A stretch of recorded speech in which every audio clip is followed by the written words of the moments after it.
Chapter 38. Second Uncle. Lin Xiaoping was stunned and at a loss as he watched Lin Yuanshou rolling on the ground as if he had been electrocuted. Li Wanlu was also stunned and at a loss. What was going on? Wah! Lin Yuanshou spat out a mouthful of blood, causing Lin Xiaoping's face to turn red. This made Lin Xiaoping extremely frightened. Eat! Eat! Heart! Lin Yuanshou tried his best to express something, but the piercing pain caused him to be tongue-tied and his words were unclear. Shit? Second uncle, do you want to shit? Lin Xiaoping asked in a panic. Lin Yuanshou spat out another mouthful of blood, this time due to anger. Li Wanlu rolled his eyes and was speechless. No matter how he looked at this situation, it seemed like something big had happened. How could he want to shit? But then he thought again. Sigh. This old man is not young anymore, and he is heavily injured. Perhaps this is really possible. Is he having diarrhea? Li Wanlu pondered as his gaze moved back and forth between Lin Yuanshou's crotch. Hearing this, Lin Yuanshou was anxious as he stretched out his trembling finger. His eyes were wide open as he stared at Li Wanlu angrily. Puff! He spat out a mouthful of blood. In the next moment, Lin Yuanshou's body froze as he stopped breathing. His twisted expression froze on his face as his eyes almost popped out. His gaze and finger were directed at Li Wanlu. Second uncle? Lin Xiaoping looked at Lin Yuanshou and then at Li Wanlu. He seemed to have understood something as he stood up and looked at Li Wanlu coldly. Li Wanlu was dumbfounded and suddenly panicked as he waved his hand. It's not me. It has nothing to do with me. You dare to harm my second uncle. Lin Xiaoping was furious as his gaze turned cold. Li Wanlu was at a loss for words as he shouted, Don't slander me. I didn't do anything. What good does it do for me if your second uncle dies? I was still hoping that he would help me kill Shan Lian. Good? Lin Xiaoping chuckled. You also want the blood infant goo, right? Tell me, what did you do? Is it poison or some kind of curse? Li Wanlu took a few steps back and flew into a rage out of humiliation. Lin Xiaoping, what do you want? Even if you're from the family Lin, if you piss me off, I'll still kill you. Lin Xiaoping sneered. Do you think you have such a chance? Li Wanlu's heart shook as he glanced at the door and intended to flee. My second uncle often taught me that before I understand what Guagu Master has, I cannot act rashly. Li Wanlu, you shouldn't have let me pat your shoulder. Lin Xiaoping glanced at Lin Yuanshou and sighed inexplicably. Li Wanlu was confused by what he heard. Look, what is this? Lin Xiaoping slowly took out a strand of hair and waved it in front of Li Wanlu's eyes, pausing after every word. This is your hair, and I have a goo called Piercing Little Man. Li Wanlu was extremely frightened, and his face instantly turned pale. In the next moment, Lin Xiaoping's true essence circulated in his hands and covered the strand of hair. Suddenly, the strand of hair changed. A little man that looked similar to Li Wanlu appeared in Lin Xiaoping's hands.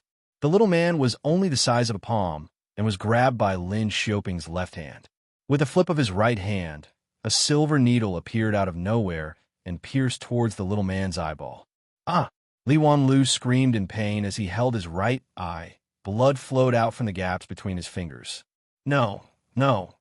Lin Xiaoping indifferently pulled out the silver needle and pierced towards the little man's other eye. Ice crystal goo? Icicle. Li Wanlu endured the pain and shot out an icicle, but Lin Xiaoping was prepared and easily dodged it. The silver needle pierced deeply into the little man's eye. Ah! Li Wanlu's eyes were instantly destroyed. He was in so much pain that he wanted to die. He recklessly shot out icicles around him. One of the icicles accidentally brushed past Lin Xiaoping's hair. A trace of blood flowed out. Lin Xiaoping was furious. He grabbed the little man's right arm and tore it off. Poochie! Li Wanlu's right arm flew out of his body. Blood spurted out like a sprinkler and splattered all over the ground. Ha! Watch how I torture you to death. Lin Xiaoping sneered. He revealed a cruel and enjoyable smile. He grabbed the little man's left leg and tore it off. Li Wanlu's leg flew out. His whole body fell to the ground and twitched. I'll torture you to death. I'll torture you to death. Lin Xiaoping tore off the remaining arm and leg as well. Li Wanlo's limbs were all gone.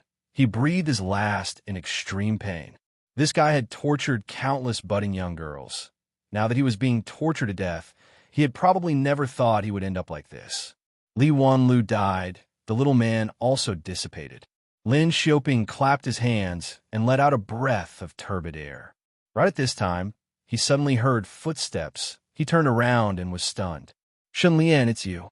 He almost blurted out, "Why are you not dead?" Shun Lian walked over slowly. His face was as calm as still water. He was carrying a large wooden box. He placed it on the ground and opened it under Lin Xiaoping's gaze. There was a thick blanket in the box. After opening the blanket, a bear paw and several icicles were revealed. The northern land's climate was extremely cold. It was easy to get a few icicles. As for using a blanket to wrap the icicles, it was the knowledge of heat in physics. There were 3 ways of heat transfer: conduction, convection, and radiation. For the blanket that wrapped the icicles, it could effectively prevent these methods of heat transfer. The heat from the outside would not enter easily, while the cold air inside would not come out easily. It had the effect of maintaining the temperature. This way, the icicles would not melt.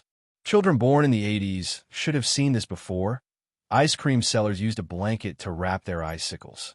Do you know that I have great confidence in killing Lin Yuanshou? However, after that old thing dies, how should I deal with you and Li Wanlu? That's a tricky question. How should I kill all of you without incurring the wrath of the Lin family? I've been thinking for a long time. Shun Lian lightly picked up one of the icicles. I prepare the bear paw. After killing Li Wanlu, I will frame you because you have the bear paw goo. I also prepared the icicles. After killing you, I will frame Li Wanlu because he has the ice crystal goo. However, Lin Xiaoping, your stupidity made all of this extremely simple, wasting all of my preparations. Hearing these words, Lin Xiaoping was deeply frightened. Suddenly, he remembered that the shit that second uncle said before he died was actually food. He wanted to say the heart-eating goo, but he misheard and wronged Li Wanlu. For a moment, Lin Xiaoping was completely speechless, like a dog. You can't blame me. Second uncle pointed at Li Wanlu before he died. How can I not misunderstand?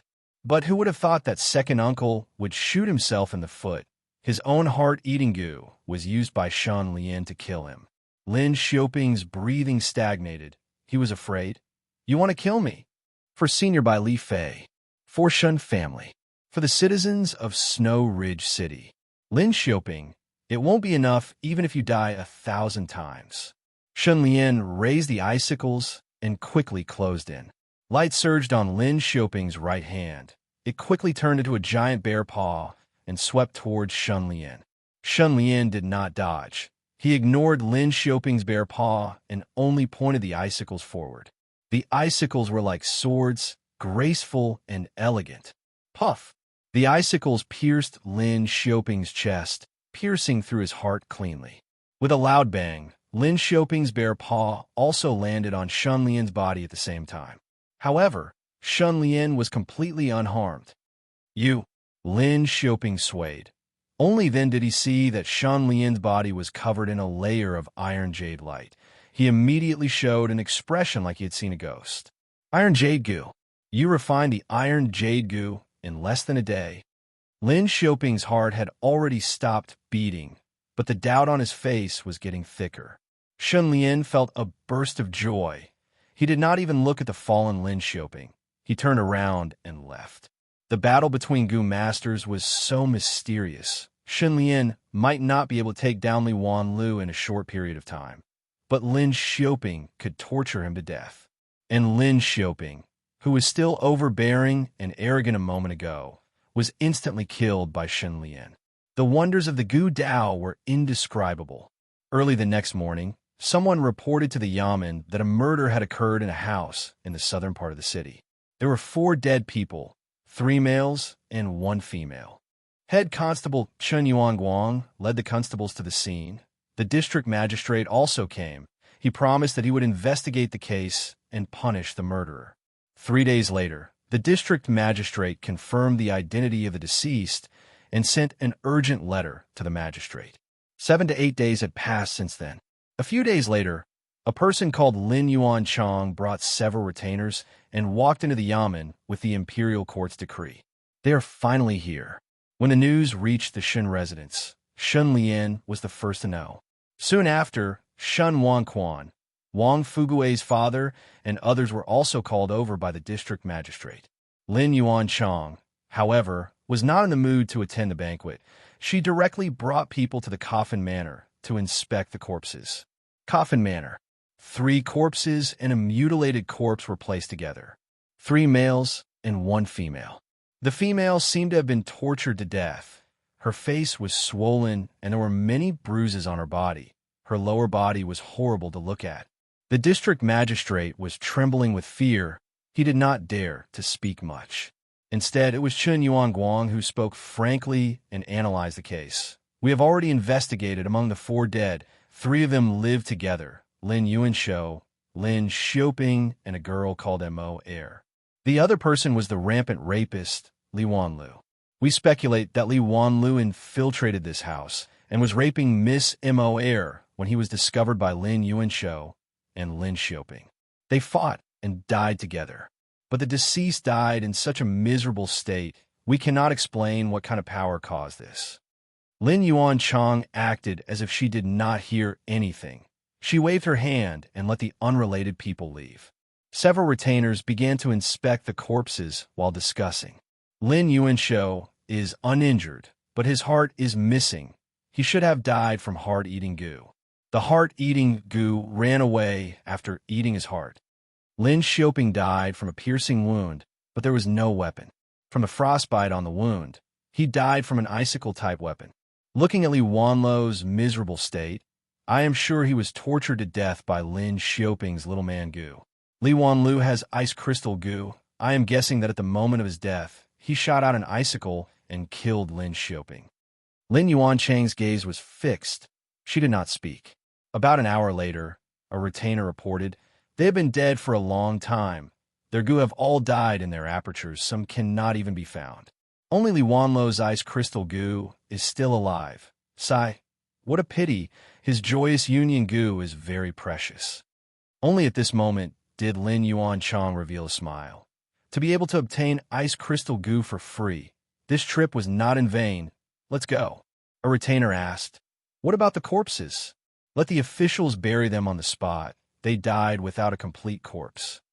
Lin Yuan Chong held the ice crystal goo, smiling as she said casually. Chapter 39. Outside the door of the Coffin Manor, Shun Wanchuan's expression was calm, but he was extremely nervous and his back was drenched in sweat. He was worried that Lin Yuanchang would find out something. However, after Lin Yuanchang walked out of the Coffin Manor, he did not say anything and left directly. Just like that, he left. Find a grave and bury the corpse, one of the retainers said to the district magistrate before leaving. One could imagine how wonderful everyone's expression was at that time. These people from aristocratic families are really strange in their actions. They cannot be judged with common sense. Watching the group leave, Wang Fugui's father was speechless, shaking his head and sighing. False alarm. Shun Wanchuan's expression was strange for a while. Then he suddenly became ecstatic. After returning to the residence, he told Shun Lian about the matter. Shun Lian was also speechless for a while, not expecting this to happen. Yes, who would have thought that this life and death calamity would be so easy to get away with, and the many backup plans that he had prepared previously were not even used. Then he went to the Coffin Manor and saw the corpse. Only then did he understand that Lin Yuanchang did not care about Lin Yuanshou and Lin Xiaoping's deaths. He came for the goo in the corpse. After a goo master dies, the goo will also decay, and after a long time, the aperture will collapse and cease to exist. Before that, as long as the goo is not dead, it could be obtained by other goo masters. In the small courtyard, who sat opposite Shun Lian and said softly, "People from aristocratic families value goo above everything else, including kinship. This Lin Yuanchang is also an outsider, and it is inevitable that he would have enmity with Lin Yuanshou in the fight for power. He naturally would not investigate the cause of Lin Yuanshou's death, and might even be happy to see this. Compared to this, Lin Yuanchang cared more about what he could get from this trip. Hearing your description, he had a smile on his face when he left. He should have obtained a goo that is not dead yet. Otherwise, he might have found some excuses to extort a sum of money before leaving. Shun Lian heaved a sigh of relief. At that time, he was worried that the aristocratic families would find out something, so he did not touch the goo in the corpse. Now that he thought about it, this was the right thing to do. The Shun family had escaped death and survived another calamity. Moreover, it was not that he did not gain anything other than refining the iron jade goo. He also obtained a treasure, heart-eating goo. The only problem was that this goo fed on human hearts. Every half a month, a human heart had to be fed to it. In conclusion, this was the first battle between a Shun Lian and a goo master. The dangers and strangeness within were indescribable with words, allowing him to see the tip of the iceberg of the goo master world. Mo, what do you plan to do next? Mo's corpse in a mortuary was a nameless corpse that had died in the wilderness. The real Mo had gone through this tribulation and was completely free. Replied young master, Mo is also an orphan and has no home to return to. You are my savior. Mo is willing to listen to your arrangements. If you do not despise Mo is willing to serve you for the rest of my life. Mo knelt on the ground and lowered his head as he spoke in an exceptionally serious manner. Shun Lian narrowed his eyes and raised his hand. Are you sure you want to do this? I can give you some money and let you live a free life. Why bother being a slave? Mo resolutely knelt on the ground. Mo has no one to rely on. I'm willing to ask young master to take me in. Shun Lian was silent for a moment before saying, in that case, you can stay by my side and start new. However, you can no longer be called Mo. Change your name to Bai Ling. How about it? I hope that the rest of your life will be as happy as a lark. Mo was extremely happy and said with tears in her eyes, thank you, young master, for bestowing this name. From now on, this servant is young master's Bai Ling. At this time, Sun Yuanxiang arrived. Bai Ling tactfully excused herself. Old uncle. Shun Lian got up and helped Sun Yuanxiang to sit down. Sun Yuanxiang's body had recovered quite well.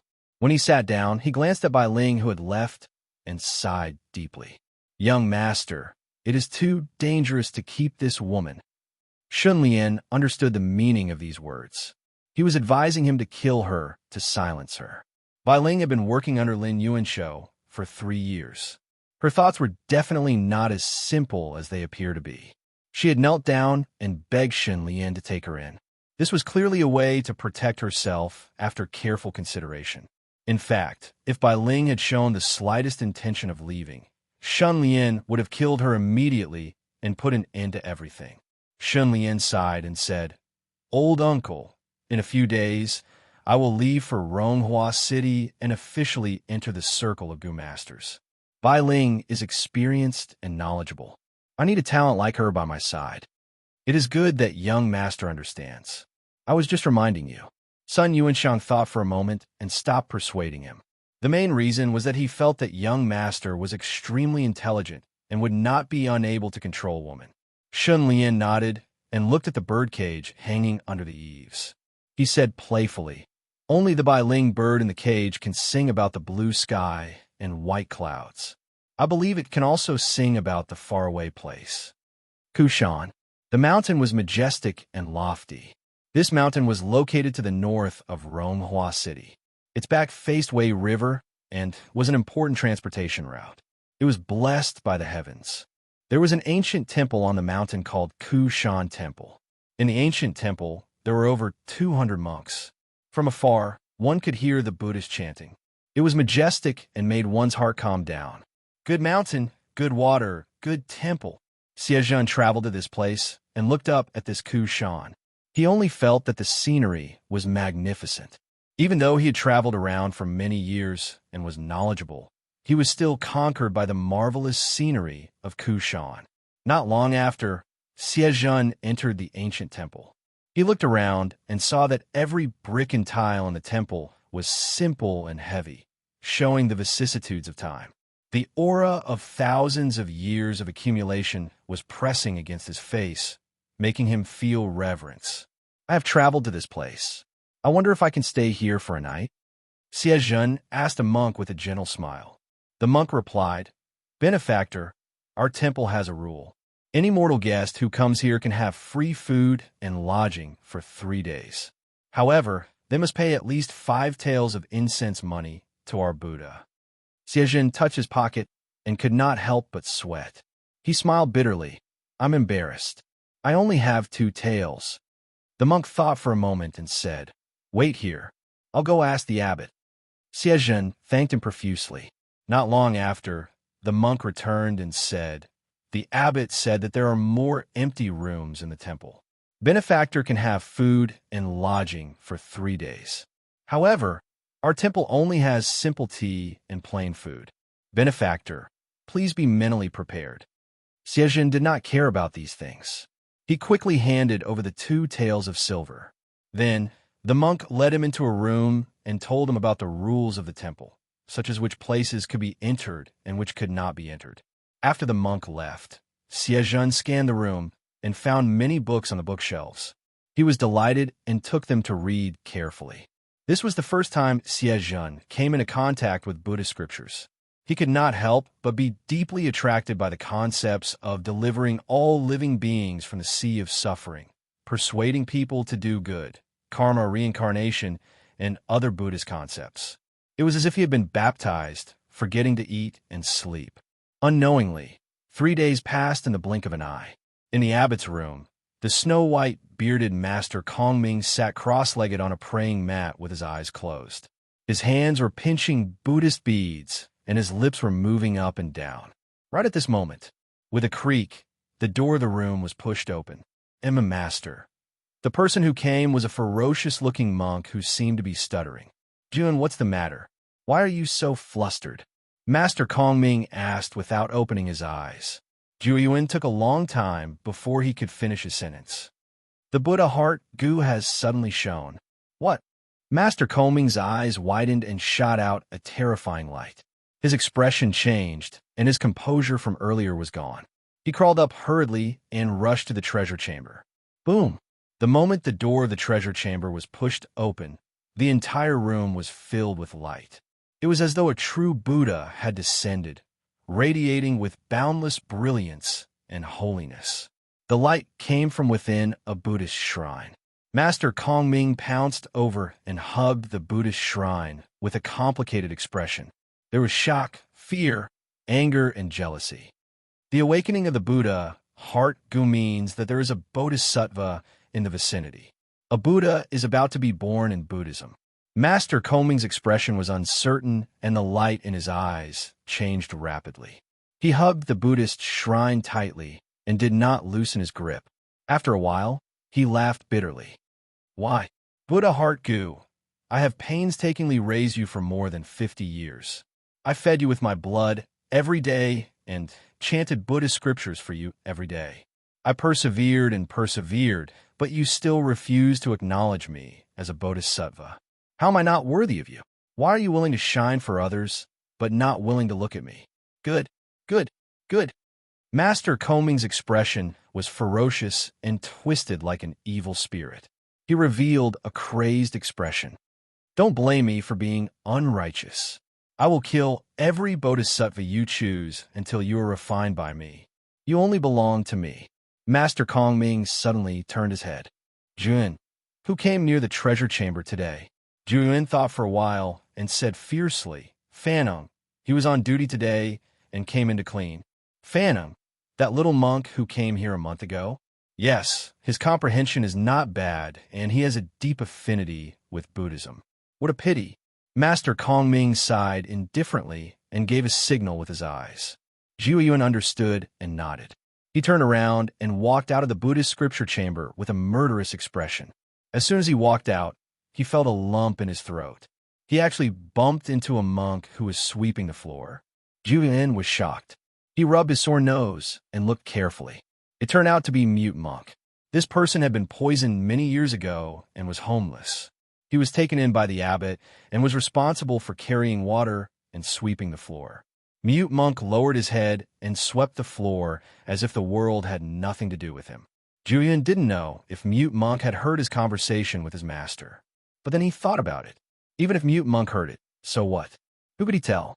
Therefore, Julian only glared at Mute Monk and quickly left. He took a rope and walked towards Fanning's room. Fanning was a young monk, only 17 years old. He had delicate features and bright eyes. When he saw Julian standing outside with a rope in his hand, he was stunned for a few seconds and asked curiously, "Martial uncle, you are?" Julian sneered and stepped into the room. He closed the door behind him and then wrapped the rope around Fanning's neck and tightened it. Chapter 40. In the study, Shun Wan Quan looked at the title deed in his hand and sighed deeply. His expression was somewhat complicated. After a while, Shun Lian came. "Father, Lian, come here." Shun Wan Quan was refreshed.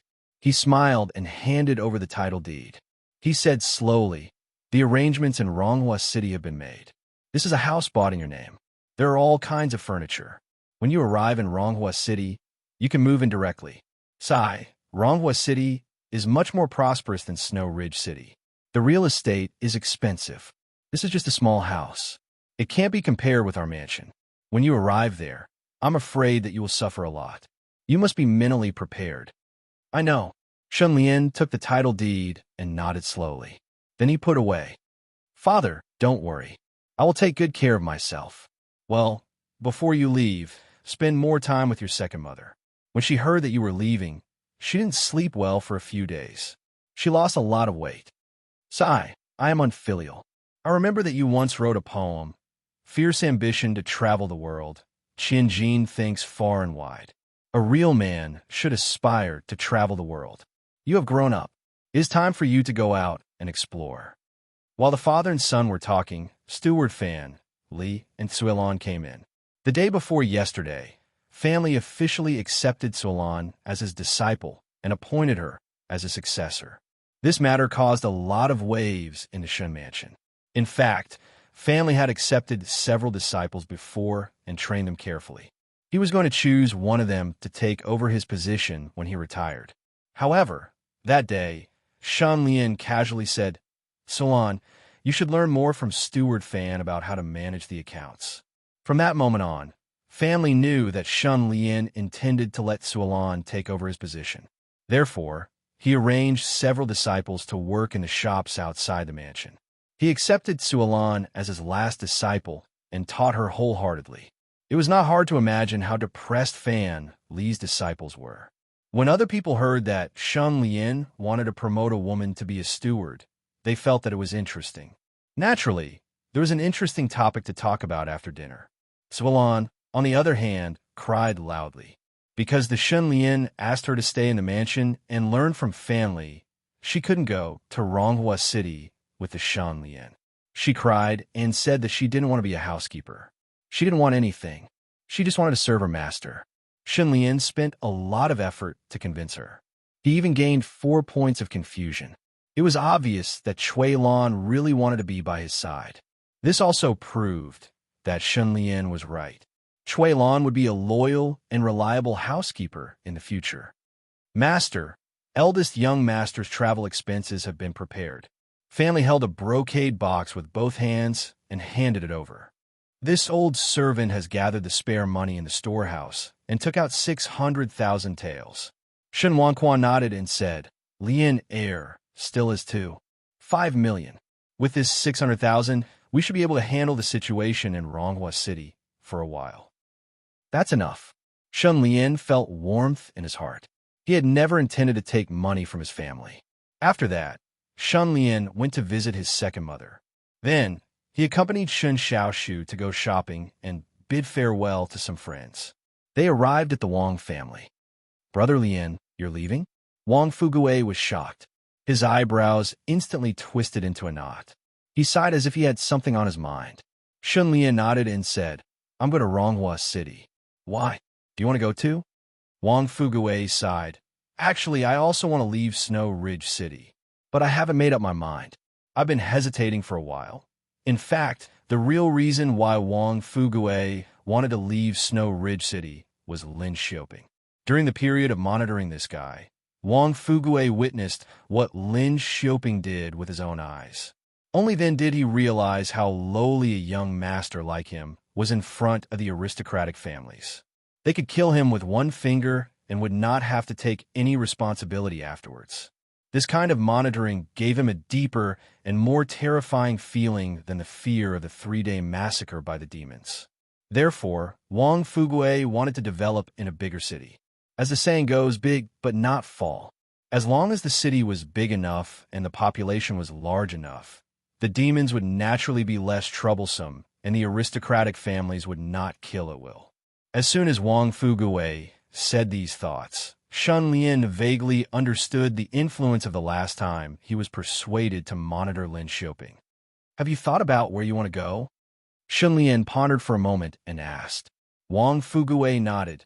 The Central Plains. My grandmother's family is in the Central Plains. There are some properties of the Wang family there. I can directly take over after I go there. I don't need to live under someone else's roof. Okay, I'll leave in 3 days. If you've made up your mind, let me know and we'll go together. Okay. 3 days later, the sky was just beginning to brighten. Shun Lian and Wang Fugue met in front of the city gate and set off for the south. Wang Fugue got 7 carriages and brought a lot of luggage and attendants. He even brought a cook.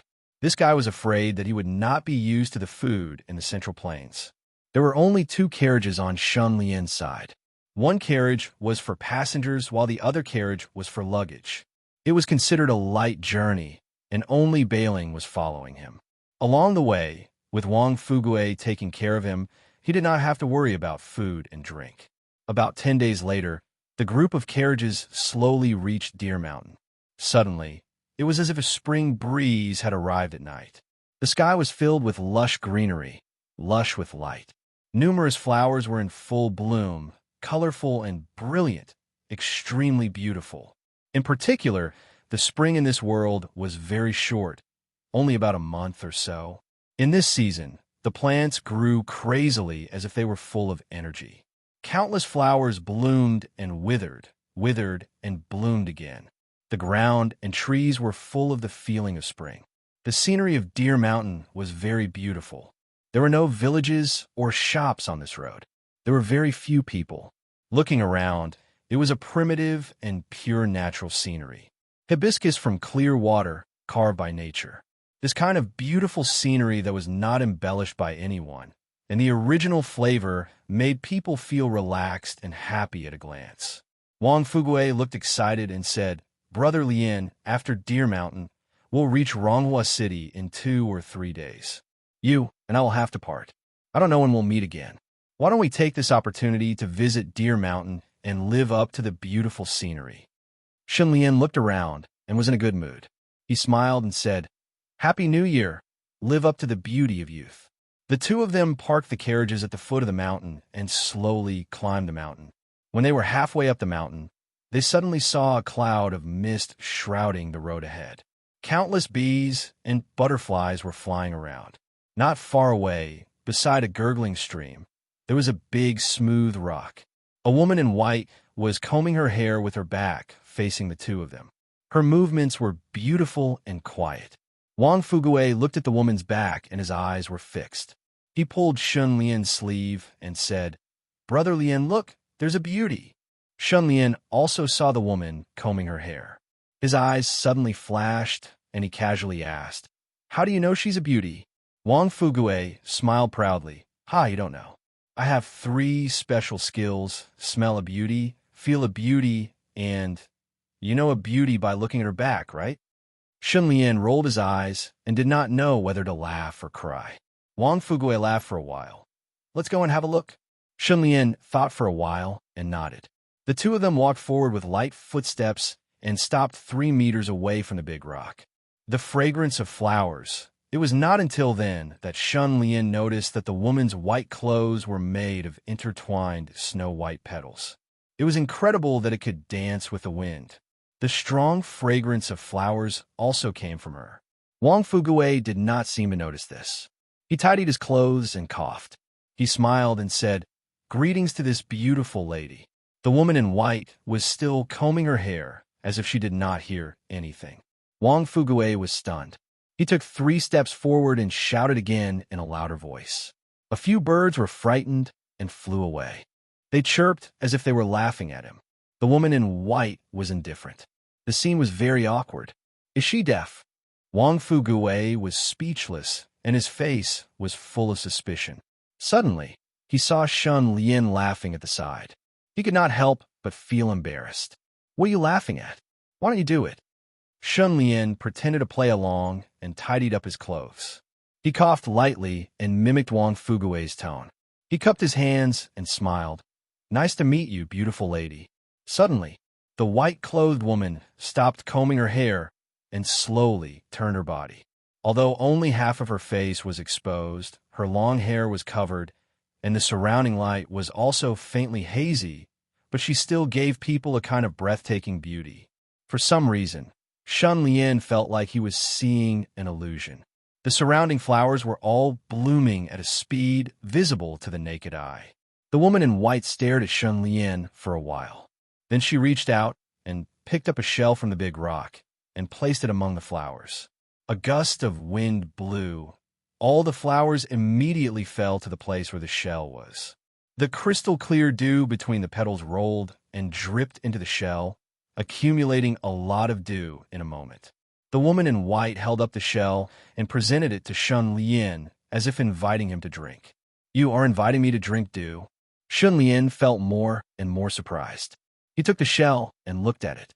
The dew inside was shining with a strange luster under the sunlight. It was as if he was not looking at dew, but a spring of life. Gulp! Shun Lian drank it in one gulp. The taste was sweet and refreshing.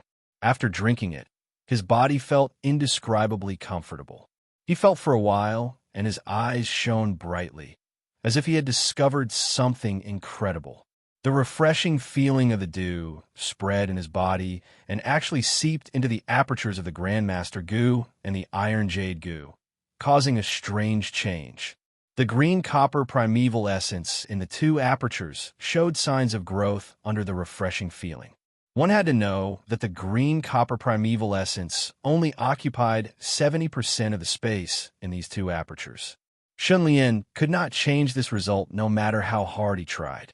But who would have thought that the dew of the woman in white would allow Shun Lian to advance again? This, Shun Lian could not help but be surprised.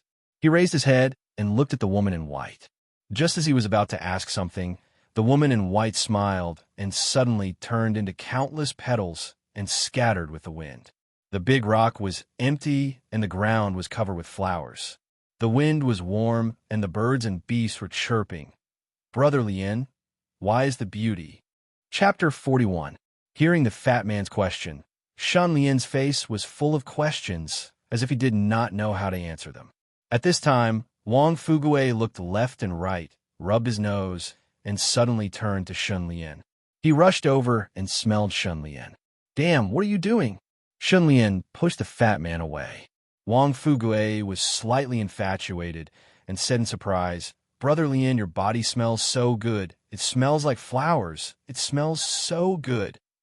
Shun Lian smelled, and sure enough, his body was emitting a strange floral scent, surging and surging. It made him 100 times more energetic, and his mind became exceptionally clear. Hey, this fragrance. It was as if it was mixed with the fragrance of hundreds of flowers. The fragrance was rich, incomparable, and intoxicating. Shun Lian was inexplicably surprised. Fortunately, this situation only lasted for a moment, and finally there were signs of it stopping. An hour later, the fragrance on Shun Lian's body gradually faded and turned into a plain and pure aura, like the morning dew or the lotus flower in the rain. There were a few majestic deer shuttling back and forth in the mountains. When they passed by, they stopped to look at the two people and then jumped into the depths of the forest, disappearing in a flash. The woman in white did not appear again, as if she had never appeared. The two people looked at each other and no longer had the mood to play. They returned to the carriage with countless questions. Back in the carriage, Shun Lian called Bai Ling over. He described what he had seen and heard in detail, and asked her if she had heard of such or similar things. After listening, Bai Ling was surprised and shook her head. I have never heard of it, but... She paused, thought for a moment, and then continued. I have heard that there is a white deer in Deer Mountain. The white deer is unusually large, 3 feet tall, with a crown on its head, and its whole body emitting a sacred white light. Those who are fated to see this white deer will not be the emperor, but a noble. Yes, there's also such a legend. A long time ago, there was a kind girl. Her family was very poor, and her father was seriously ill. There was no medicine to cure him, and no money to see a doctor. The girl did not wish for her father to die of illness. She had heard that there was a mythological beast roaming around Deer Mountain. As long as there was enough sincerity, the mythological beast would appear and fulfill any wish of the person who made the wish. As a result, this kind-hearted girl came to Deer Mountain, knelt in front of the mountain, and made a vow in her heart.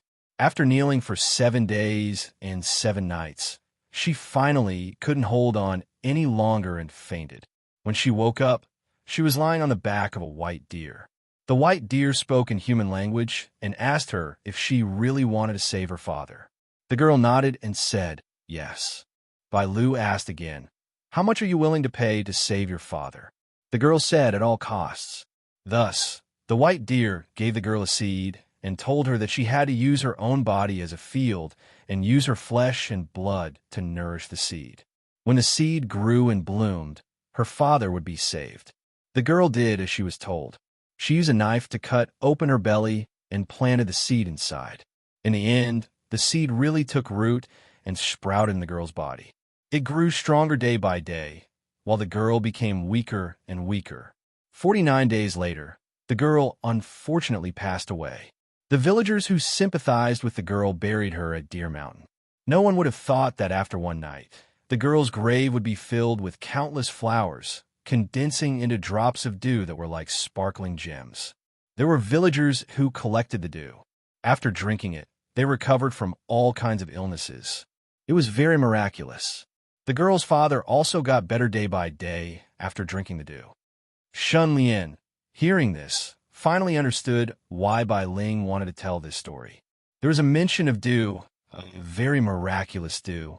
What I have seen today is incredible. The carriages slowly moved and set off again. Shun Lian looked at Deer Mountain outside the window, his gaze not moving away for a long time. It was only until the carriages turned into a large road and Deer Mountain was blocked by large trees on both sides of the road that he retracted his gaze. His mood was still fluctuating. At this time, a strange feeling of hunger suddenly attacked him. This was a sign that the body's supply of primeval energy was insufficient. Shun Lian quickly threw away the doubts in his heart and gulped down the medicinal wine. When the carriages arrived at Ronghua City, the Grandmaster Gu and Iron Jade Gu's green copper primeval essence had occupied 80% of the space in their apertures and had stopped increasing again. I am now a Bronze Rank 8 Gu Master. The Grandmaster Gu is also Bronze Rank 8, the Iron Jade Gu is Bronze Rank 9, and there's also the Life Twisting Gu, Milk Cow Gu, Heart Eating Gu. Shun Lian looked at the majestic city built along the river. It was like a giant beast hibernating on the earth. He could not help but take a deep breath. His gaze was sharp and deep. A moment later, the sharpness gradually faded away. At first glance, he was still that elegant scholar who stood aloof from worldly affairs. Not long after Shun Lian's group left Deer Mountain. In the distant horizon, a large bird suddenly flew over. Only when it got closer could they see clearly that it was not a bird, but a birdman, a middle-aged man with a pair of wide wings. After the birdman landed on Deer Mountain, the wings on his back suddenly shrunk. At this time, he looked ordinary. His beard was sparse, like a tassel, hanging over his mouth. His gaze was slightly arrogant as he chanted while walking. Gather the morning dew, the essence of 100 flowers, brew the taste of fine wine. Not long after, the birdman arrived near the big rock. He looked around for a while and suddenly shouted in surprise, cursing angrily, "Fuck, where's the flower fairy? Who the hell took away my 100-flower dew?" Ronghua City connected the north and the south. It was the only way from the north to the Central Plains. Its strategic location was extremely important. Every dynasty had built high walls here and stationed troops to guard it. This formed the inner city with impenetrable walls. 100,000 elite heavy armored soldiers were gathered here and trained day and night. However, there were few wars in Guyu country now. Ronghua City had been peaceful for a long time. The inner city was small and was occupied by the army. The city walls restricted development and were not conducive to development. Gradually, an open outer city was built around the inner city. Without the city walls, the trade developed rapidly and became the economic center of the north. The goods from the north and the central plains were imported and exported in Ronghua City. Many people in Ronghua City made a lot of money every day and made a lot of money. Naturally, the richest man in the north was born in Ronghua City. After parting with Wang Fuge, he continued to go south to the central plains. Shun Lian went to a residential area in the west of the outer city. Squeak! The door of the house slowly opened. Shun Lian stepped through the door and raised his head to take a look. It was an ordinary house. There was a small courtyard, a central room, and a side room with a kitchen. Compared to the luxurious mansion that Shun Lian used to live in, this was a far cry. It could even be said that it was extremely shabby. However, there was no other way. This was the real estate in Ronghua City. It was expensive. In fact, it was the same on Earth. The rough houses in Beijing were several times more expensive than the villas in second-tier cities. Bailing quickly moved the luggage in, settled them down, and cleaned the house. Shun Lian took the opportunity to write a letter to the coachman and asked him to pass it to Shun Wangquan when he returned. There was nothing urgent in the letter. It just told his family that he had arrived in Ronghua City safely and that everything was going well. He hoped that his family would not worry about him. The next morning, Shun Lian took Bai Ling to walk around the city after breakfast, especially to some famous scenic spots. In this ancient world where there was no tourism, those who could go to the famous scenic spots were not ordinary people. Therefore, if one went to some special places, it was possible to meet some people from some special groups or circles. From there, one could understand what the upper class of Ronghua City was like. Watching clouds on the Twin Peaks Mountain, painting boats on the Autumn Moon Lake. There are two must-see scenic spots in Ronghua City, the Twin Peaks Mountain in the east and the Autumn Moon Lake in the west. Shun Lian soon found out the good places. After that, he went to visit the two places. He found that the Twin Peaks Mountain was indeed a scenic spot. There was nothing special about the Autumn Moon Lake. What attracted people was the painting boats on the lake. On the ship, there were beautiful and talented geisha. Every night, they sang and sang, causing many people to be drunk and in a dream, throwing away a lot of money. The Twin Peaks Mountain is a wonderful place. It's the best place since ancient times. The painting boats swim on the water in autumn. The wind and the moon are boundless. In the Feihua building, Shun Lian sat at the table by the window, looking at the painting boats on the Autumn Moon Lake. He casually made up 4 sentences. Soon, the spring rain hit the windowsill. After a while, the sky cleared up. After a while, it started to rain again. Several well-dressed young masters and young ladies were drenched by the rain. They hurriedly ran into the Feihua building. Seeing this scene, Shun Lian suddenly opened his paper fan. He looked as if he was drunk.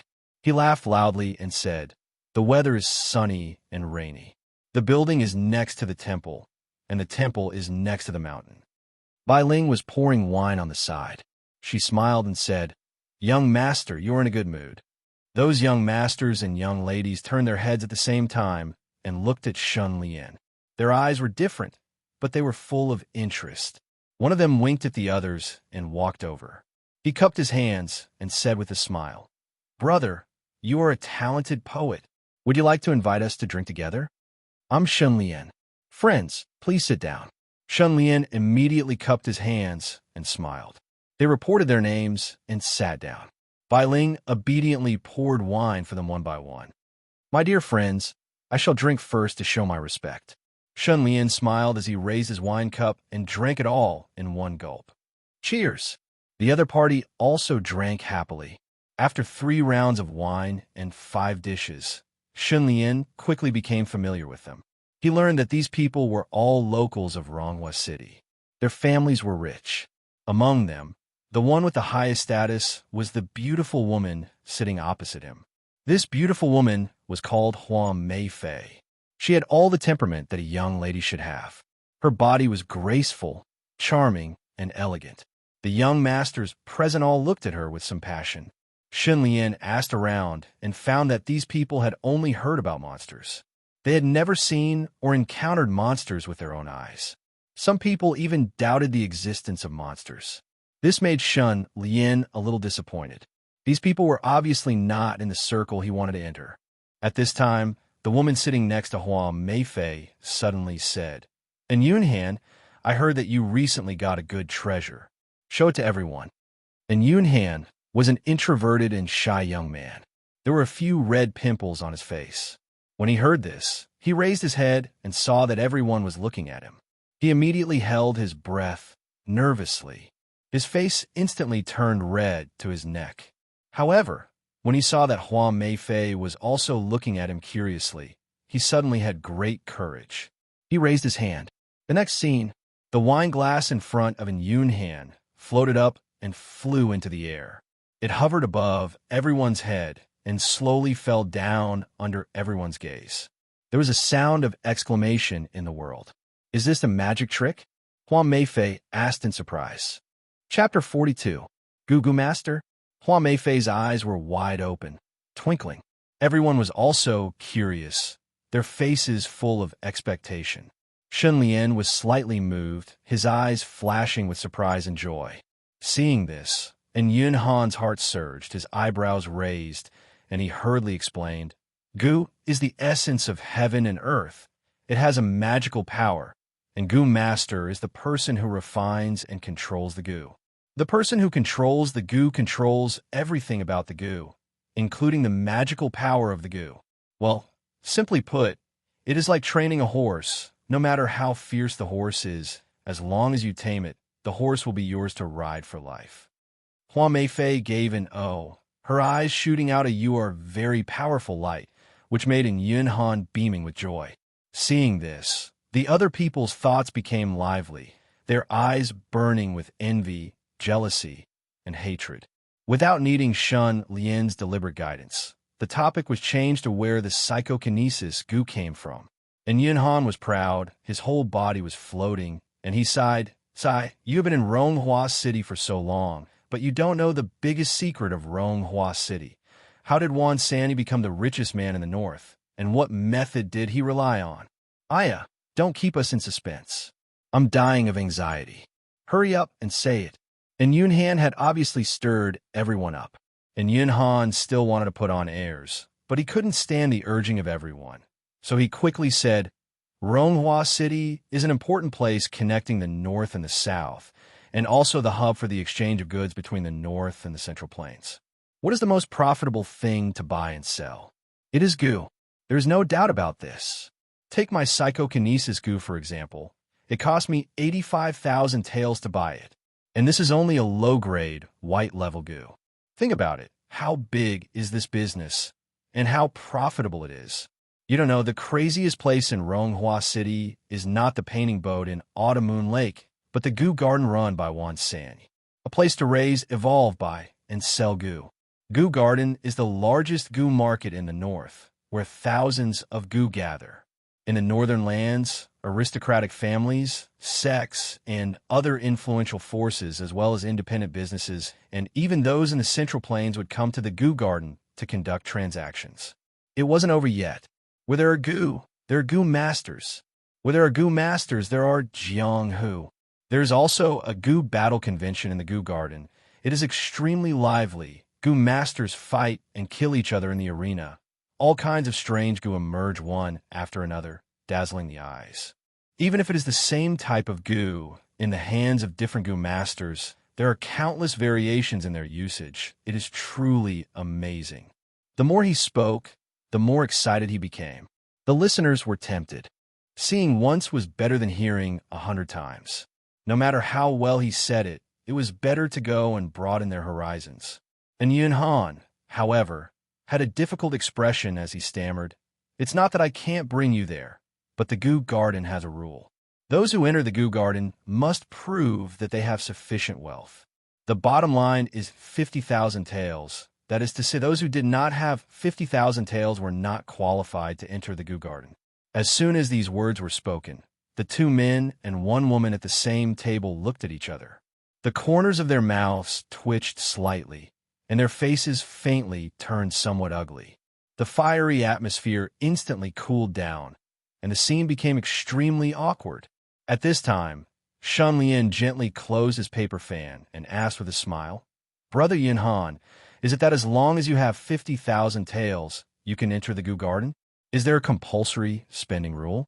Like how much money you have to spend before you can enter the Goo Garden?" And Yin Han shook his head. "There is no such rule. That's simple. Shun happened to have some extra money on him. It is enough for everyone to enter the Goo Garden. Are you all willing to go and broaden your horizons?" Shun Lian's gaze was gentle as he looked at the three people who lacked money, seemingly seeking their consent. The three people looked at each other and hurriedly cupped their hands in thanks. The others, however, were slightly shocked and could not help but stare deeply at Shun Lian. This rich and imposing person spoke extraordinarily. He seemed to have a great background and seemed to have a greater background than them. For a moment, they all had the intention to get closer to him. Soon after, everyone sat in the same car and drove towards the bustling downtown area, finally stopping in front of a house. Shun Lian got off the car and raised his head to look at the house in front of him. It was ordinary, with green tiles and gray walls. There was nothing eye-catching about it. "No way, this is the Goo Garden?" Everyone was equally astonished. This place did not look like it. Not only was it small, but it was also very dilapidated. And Yin Han smiled mysteriously. "Everyone, please be patient. Please follow me." He took the lead and walked towards the door, directly pushing it open and walking in. He walked through a walkway with ease and entered the inner courtyard. 7 to 8 houses appeared in front of him, side by side. The doors of these houses were somewhat special. They were all installed with cat doors, as if many cats were kept here as pets. And Yin Han took out a waist tag, raised it, and shook it 3 times. At this moment, a meow came from a big tree not far away, and an orange cat climbed down from the tree. Shun Lian raised his head to look at the tree, and immediately raised his eyebrows. He saw many small wooden houses on the tree, and many cats were lying on them. There were white cats, black cats, big tabby cats, and many different breeds. They all had lazy and serene expressions, either sleeping peacefully or wagging their tails, or playing in groups of 2 or 3. So many cats, they're so cute. Hua Meifei was pleasantly surprised. This person loved cats as much as his life. He had 3 precious cats at home, and he would stroke any cat he saw. Cute, stupid, and cute cats were all natural healers. And Yun Han smiled mysteriously and said, "Something more interesting will happen later." Hua Meifei looked over and saw the orange cat walk gracefully to Yun Han, his posture proud. And Yun Han immediately bent down, held up the waist tag with both hands, and handed it over. The orange cat held the waist tag in his mouth, still gracefully walked to the 3rd house on the left, and went in through the cat door. Everyone looked at this scene curiously, deeply impressed. They had never seen an orange cat with such personality. After a while, the door of the 3rd house suddenly opened, and at the same time, a meow came from the door, as if calling everyone in. "Let's go." And Yin Han looked at Hua Meifei and smiled, then took the lead and walked into the house. Everyone followed suit. After entering, they glanced around and saw a beautiful and quiet woman in her 30s. She had a great figure and was holding the orange cat in her arms, standing in the empty room. The light in the room was dim, and only the place where the sun shone was bright was a little dark. The woman smiled sweetly and gently stroked the orange cat's back. The orange cat moaned comfortably, lying on her towering breasts and acting cute. It made people's noses bleed, and they couldn't help but want to shout, "Beauty, let go of the animal. If you have any problems, come at me." "Hello, big sister meow." And Yun Han's expression became serious, and he saluted with his hands folded in front of his chest. Sister Cat looked straight ahead and chuckled. "Everyone, are the rules clear?" And Yun Han nodded and immediately turned to look at Shun Lian. Shun Lian understood tacitly and opened his hand, revealing a banknote with a denomination of 500,000 yuan. "Yes." Sister Cat smiled and moved aside. Only now did everyone notice that there was a big hole in the ground behind Sister Cat, and they could see the stairs leading down. Hua Meifei immediately exclaimed, "Ah, so the Goo Garden is underground?" And Yinhan nodded. "This is only one of the entrances to the Goo Garden. Sister Cat is the gatekeeper here." Shunlian's gaze flashed at the orange cat, and he asked, "Sister Cat is also a Goo master, right?" Sister Cat nodded with a smile. "Yes, my Goo is called Cat Enslavement Goo, also known as Cat Slave Goo. It is a beast enslavement Goo and can be used to control feline animals." Shunlian suddenly glanced at the corner and asked with deep meaning, "All cats?" Sister Cat chuckled and waved at the corner. After a moment, two huge figures suddenly jumped out from the darkness. They were a mighty and majestic lion and a domineering spotted tiger. Roar! Roar! The lion roared and the tiger roared. The smell of blood hit their faces, and the sound shook the mountains and rivers. Hua Meifei and the other girls had never encountered such a scene. They were so scared that they shivered and hid behind in panic. The boys' faces were also pale, and their legs were weak. They almost peed in their pants. A timid young master directly fell to the ground and scrambled to escape through the door. Chapter 43.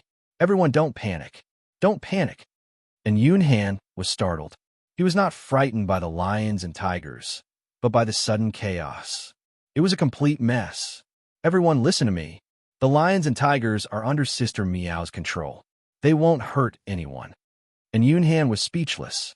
He looked at Sister Meow and said anxiously, "Sister Meow, don't scare them." "Meow." Sister Meow covered her mouth and chuckled, waving her hand. Immediately, the lions and tigers lowered their heads obediently and went back to the corner to lie down. They ignored the humans and licked the fur on their bodies. Even so, everyone's scalps were still numb with lingering fear, especially the young master who had fled out of the door. He was cowering, and his crotch seemed to be strangely wet. He didn't dare to come back. Shunlian found it funny. In front of mere beasts, these people were so weak. The funny thing was that they thought they were noble. Humans could only find a sense of superiority in front of other humans. Only when they stood under the vast starry sky would they occasionally remember how small they were. Shunlian faced the two beasts calmly and motionlessly. Losing humanity means losing a lot. Losing beasts means losing everything. At this moment, Shunlian deeply understood the profound meaning of this sentence. Even if you were extremely wealthy, you wouldn't feel powerful because of it, and you wouldn't gain true respect. Only when you were fearless in the face of true power would you know that you were more powerful. Others would know that you were so powerful. That was the true source of awe. And Yunhan's face was apologetic. He wiped his sweat and said, "It's all my fault. I should have told everyone in advance." "You should have told us in advance. That was so scary." Hua Meifei patted her proud chest and looked scared. There was some resentment in her eyes.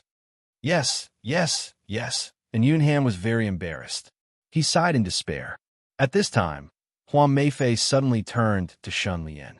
She blinked and said with admiration, "Brother Shun, aren't you afraid of lions and tigers?" Just now, Shunlian stood in the same place, motionless, with a playful expression, giving people a domineering image of a daring master. Shunlian laughed and said self-deprecatingly, "Of course I'm afraid. In fact, I was so scared that I couldn't move." Hearing what he said, the young masters who had almost peed their pants felt a little better. They felt that they had saved some face. Hua Meipei raised an eyebrow, her expression saying, "Who would believe you?" She was about to say something when in Yunhan's gazes on Shunlian's face. She hurriedly changed the topic and said, "It's late, let's go." Shunlian immediately. Everyone entered in a single file. After entering the hole in the ground, they walked down a flight of stairs. The passage became straight and was illuminated by the light of a fire. After walking for about 50 meters, they suddenly heard a commotion ahead. It was a hubbub of voices. What came into view was a huge natural underground cave. The space was extremely spacious. This place was built into a garden. There was a 3-story turret in the center. Several areas around the turret were planted with lush plants. Pedestrians were weaving, and heads were moving. It was like a market during a festival. It was bustling. The most amazing thing was that this place was clearly underground, but the light was as bright as day. Shun Lian looked up, and his pupils constricted. Near the dome, there was a sun. It was a huge fireball with a diameter of more than 30 meters. It continued to emit light and heat. Suddenly, in the center of the fireball, a black shadow flashed past. It looked like a crow with 3 legs. Its whole body seemed to be made of black gold, and it flashed with golden light. "Brother Yunhan, what's that?" Shun Lian pointed at the big fireball above his head and held his breath. And Yunhan raised her eyebrows and smiled proudly. "That fireball is also a goo. It's called the Golden Crow Goo. Legend has it that in the distant ancient era, 10 golden crow goo were born in the sky. They were the embodiment of flames. The high temperature they emitted roasted the earth, causing the living beings of the earth to suffer a fate worse than death. After countless years, someone finally evolved the shooting sun goo, which could deal with the golden crow goo. Only then did they successively shoot down 9 golden crow goo and save the world. What you see is only a tail feather left behind by one of the golden crow goo. The flame is eternal, like a small sun, illuminating the entire goo garden. There is only day and no night." Shun Lian blinked. "You mean the sun in the sky is actually a goo, the golden crow goo?" "Yes." And Yunhan nodded. He thought for a while and said, "Anyway, that's what others told me." Shun Lian suddenly had a thought. If that goo master refines the golden crow goo, wouldn't he possess the entire sun? With a thought, he could destroy the entire world. And Yunhan was dazed. She actually could not deny this point. Theoretically, it should be so, but who can refine the sun? I'm afraid they would be roasted to ashes before even getting close to the golden crow goo. Hua Meifei was overjoyed. She waved her delicate fists and said, "Stop chatting. Quickly bring us to see what a goo looks like." And Yunhan became excited. "Follow me to the goo tower." The goo tower was the 3-story turret at the center. And Yunhan was familiar with the place. She found a shortcut and quickly arrived at the turret after passing through the crowd. Everyone could not wait any longer and swarmed in. In the hall of the first floor, people were coming and going. What was surprising was that they were all customers. There was not a single waiter. Suddenly, everyone discovered an incomparably strange thing. There were books floating in the hall. These books were like bubbles rising and falling in the air, floating here and there. Those customers would occasionally grab a book and ask something. The book would flicker with light, and some information would appear on the paper. After the customers read it carefully, they would come to a realization and leave with satisfaction. And Yunhan said, "These books are all goo. They are called bookworm, also known as human Facebook. They are wisdom-type goo and can remember any recorded knowledge. Moreover, when you ask them a question, they will organize this knowledge and provide you with the most complete and comprehensive answers." Wow, so mystical. Everyone gasped in amazement. They were deeply attracted by the wondrous scene in front of them and felt like they were in a dream. What a bookworm. This is the true world of goo masters. Shun Lian clicked his tongue in amazement. Suddenly, he raised his hand and grabbed a book that was floating over. Looking at it, there was a rigid human face on the cover of the book. Its mouth moved and spoke in human language. "Esteemed customer, hello. I am Human Facebook. I know everything about goo. May I ask which goo you want to know?" Shun Lian thought for a while and said, "Psychokinesis goo." Swoosh, swoosh, swoosh. The book flipped to a certain page, and numerous words and images appeared. Human Facebook said, "Psychokinesis goo, soul-type goo. It uses mental strength as food, and its special effect is to allow people to use their thoughts to control objects remotely. This goo's evolution difficulty is relatively high. The more mature evolution method is for the goo master to deliberately split his personality and form schizophrenia. Then, the psychokinesis goo will devour the split personality. The success rate of evolution is about 40%. Special reminder, this evolution method is very dangerous. If you're not careful, it may cause you to go crazy. You must use it with caution. Hearing this, Shunlian could not help but glance at Yunhan, thinking, Gu will find a most suitable Gu master for itself. This Yunhan has an extremely low self-esteem and is arrogant and conceited. He indeed has the potential for schizophrenia. This might be the reason why the psychokinesis Gu was willing to be refined by him. You may know a person for a long time without understanding their true nature. Esteemed customer, are you satisfied with my answer? Very satisfied. Is there anything else you want to know? Shunlian pondered. He really wanted to ask about the origin of human Facebook's life-changing Gu. However, when he looked around the hall on the first floor, everyone was asking questions about human Facebook. This scene made his heart skip a beat. Isn't this just like Lady Baidu in my previous life? Will human Facebook record the things I ask? Can other people find out what I am concerned about in some way? In the era of big data, some people can understand what most people are concerned about by grasping a huge amount of data and professionally processing this meaningful data. They can even figure out a person's preferences. Businesses can use this to carry out precise marketing. Police can use this to predict crimes and even interfere with presidential elections. Thinking of this, Shunlian's gaze gradually turned cold. Chapter 44. After Shunlian made up his mind, he squinted his eyes and changed the topic, asking, how many Gu can a Gu master possess at most? Human Facebook. There is no limit to the number of Gu a Gu master can possess. Isn't this nonsense? Shunlian thought about it and felt his question was wrong. So he changed his way of asking, how many apertures can a Gu master open in his body? Human Facebook. In theory, as long as a Gu master can obtain enough primeval energy, the Gu master's body will not be emptied, and the number of apertures is also unlimited. However, according to the experience of countless Gu masters, it is not better to open more apertures. After all, a Gu master's energy is limited, his lifespan is also limited, and the amount of primeval energy he can obtain is even more limited. If there are too many apertures, the amount of primeval energy required would be too much, and if he is not careful, the Gu master will be squeezed dry and die. From this perspective, a Gu master should pay extra attention to choosing his main ascension Gu and secondary ascension Gu. Main ascension Gu and secondary ascension Gu, what does that mean? This was the first time Shunlian heard of such a thing, and could not help but be curious.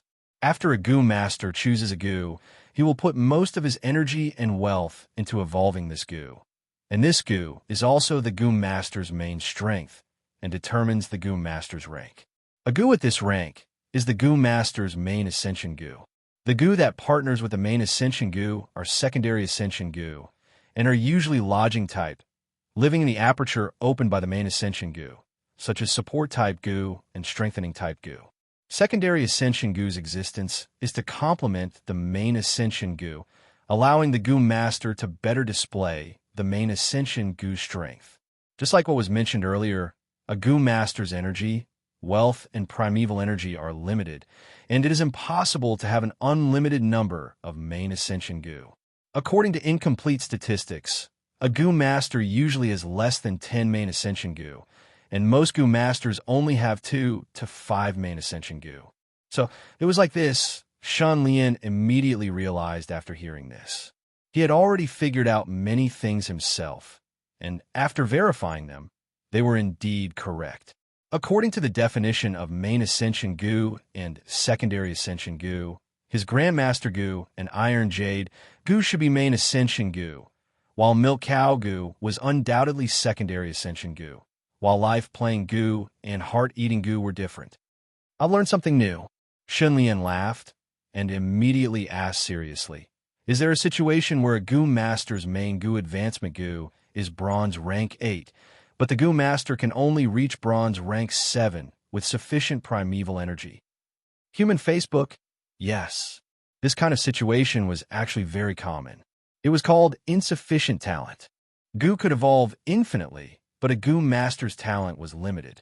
Although a Gu master's body would subtly improve through the process of raising Gu, refining Gu, and using Gu, even evolving to the point of transcendence, the extent of this evolution was very limited and could not keep up with the pace of Gu's evolution. In other words, their innate talent was lacking.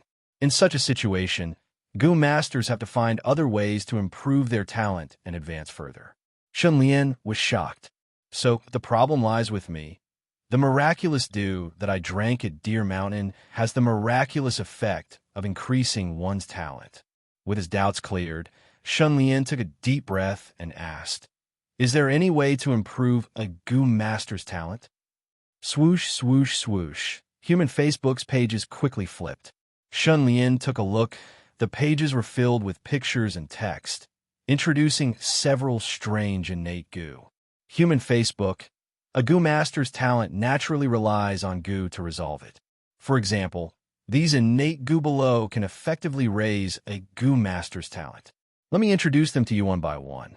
Human flower Gu, 3 flower Gu, consumable type Gu, special effect, raises talent. Consuming 1 human flower Gu can raise a Gu master's talent by 1 level.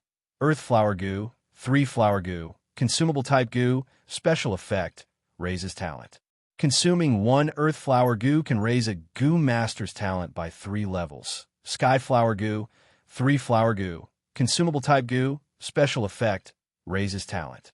Consumable.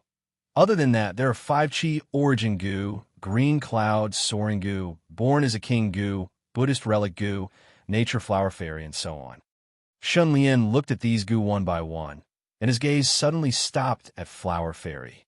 Flower fairy, wisdom type Gu, 100 flowers and plants type Gu, born during the blooming of flowers in spring, plucking the morning dew, the essence of 100 flowers, and brewing the 100 flower dew. 100 flower dew was a necessary ingredient to brew fine wine. It was priceless and could also raise a Gu master's talent by 1 level. Those who were not fated could not obtain it. Flower fairy, 100 flower dew. Shunlian was speechless. Only now did he realize how precious the mystical dew he drank was. It could only be found by chance and not sought. So that white-clothed girl was the flower fairy, an illusion created by a Gu. Shunlian felt he was very lucky, coincidentally meeting the flower fairy at Deer Cry Mountain during the blooming season and drinking the 100 flower dew that others yearn for even in their dreams. Sigh, I am now bronze rank 8. To advance to silver rank, I need to raise my talent by 2 levels. Apart from being lucky, Shunlian's mood gradually became heavy. He had already encountered a bottleneck at bronze rank. The road to silver rank would be filled with thorns. It would be even more difficult. Forget it. Let's not worry about it for now. I will advance to silver rank first. Shunlian's mind calmed down, throwing away these uncertain worries. Human Facebook. Where can I buy a talent Gu? How much is it? Esteemed customer, I am very sorry. Talent Gu is an extremely rare Gu. The demand cannot meet the demand. It is currently out of stock in the market. Human Facebook suddenly said something that made one speechless. Not even in the Gu garden? No, but there is a way to obtain a talent Gu. New Kuan often puts out bounty missions. People who complete the missions will obtain New Kuan's mission points. And after reaching a certain amount, they can exchange for a talent Gu from New Kuan. New Kuan, the #1 gang in the north, their backer is Family Lin. This information flashed in Shun Lian's mind. What talent Gu does New Kuan have? It is called the Unparalleled Genius Gu. Shun Lian stood on the spot, his thoughts churning. Brother Shun, have you chosen which Gu you want to buy? At this time, Huang Meifei came over. She was the niece of Ronghua City's garrison commander. Her family did not lack money, and her face was full of excitement. I have already decided. I want to buy a rainbow dress Gu. This Gu can change the style and color of clothes at will. With it, I can change into a new set of clothes anytime and anywhere. Shunlian was speechless. Since we came to the Gu garden, let's walk around and take a look. Soon after, Shunlian went to buy Gu with them. After using Bookworm to check the Gu we want, we will go to the Gu house outside to choose. And Yunhan was proud, bringing everyone out of the 3-story turret to the surrounding area. A moment later, they entered a Gu house. There was a pile of charcoal here. The fire was burning vigorously. The whole room was very hot, and the people who entered were soon drenched in sweat. Young masters and young ladies, welcome, welcome. May I ask if you want to buy a fire-breathing goo?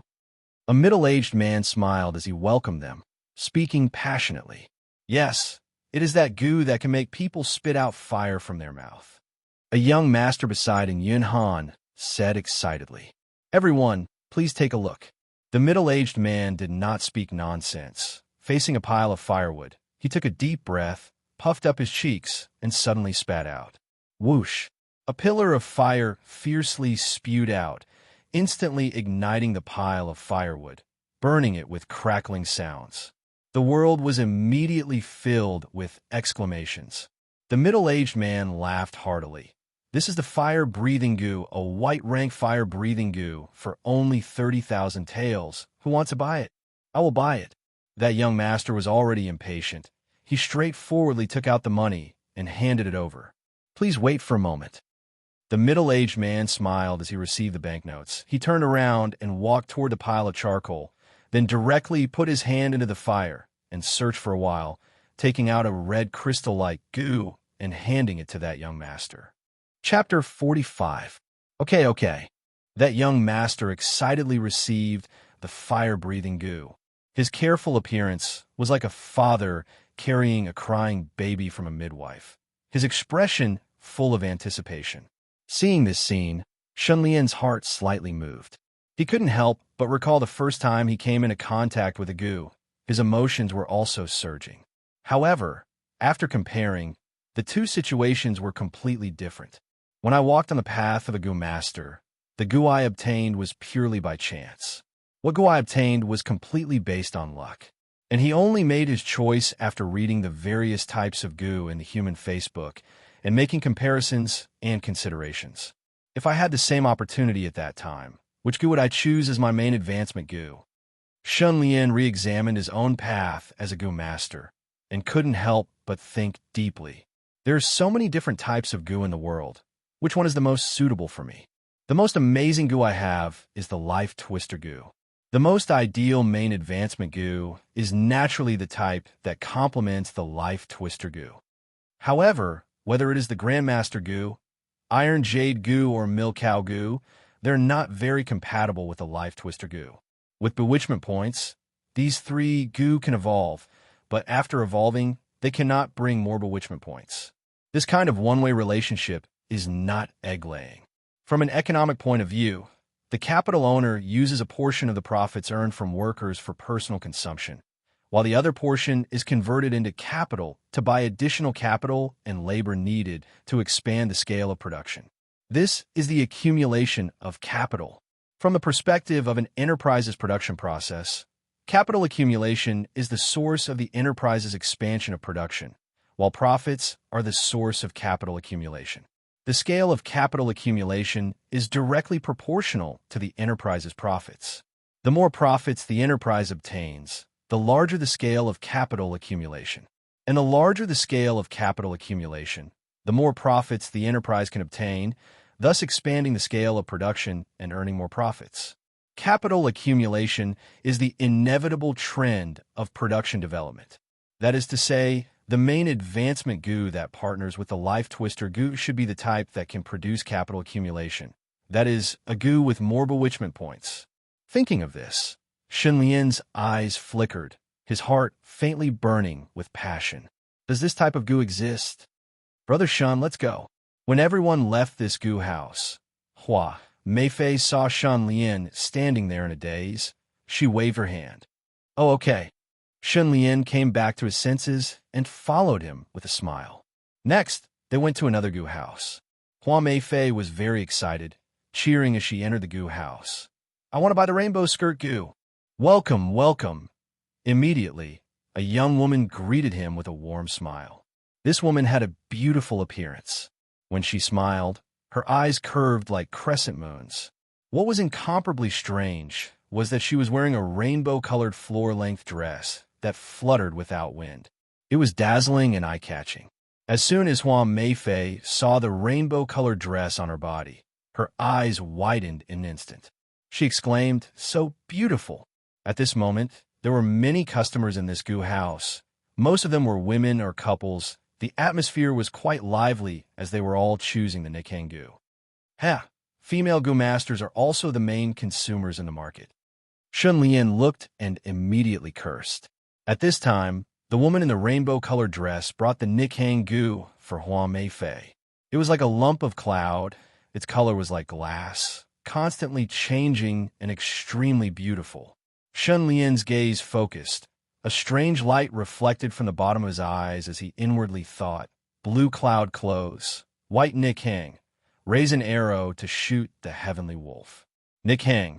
These two words signify the clothes of immortals. According to legends, immortals use clouds as clothing, riding on clouds and mist, coming and going like the wind.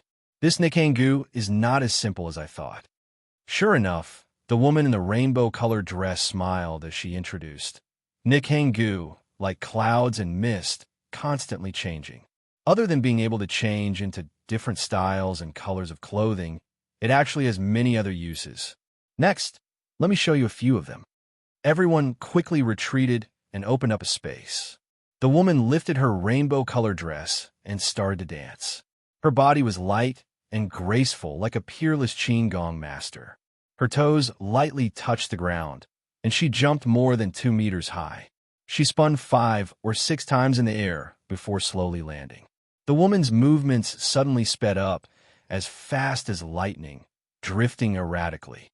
Sometimes she would suddenly disappear from everyone's sight, and after a while, she would suddenly appear in another place, like a ghost, causing everyone to gasp in amazement.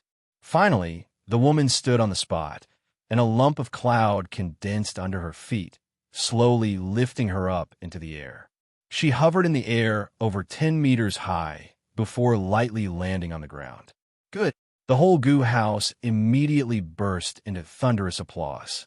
The woman wiped away her sweat and laughed loudly, saying, as everyone can see, the Nikhang Goo has unparalleled uses. It can make one as light as a swallow. It also has camouflage effects, allowing one to become invisible. And the most amazing part is that it can allow one to ride on clouds and mist, flying above the ground. I'll buy it. Just as she finished speaking, the impatient Hua Meifei rushed up and directly threw money at her. A moment later, they left the Nikhang Goo house and went to the next place. Among this group of young masters and ladies, only 3 people had enough money to buy a goo. The last person who wanted to buy a goo was called Jiang Huai Hua, and the goo he wanted to buy was called manfruit. Jiang Huai Hua, what goo is manfruit?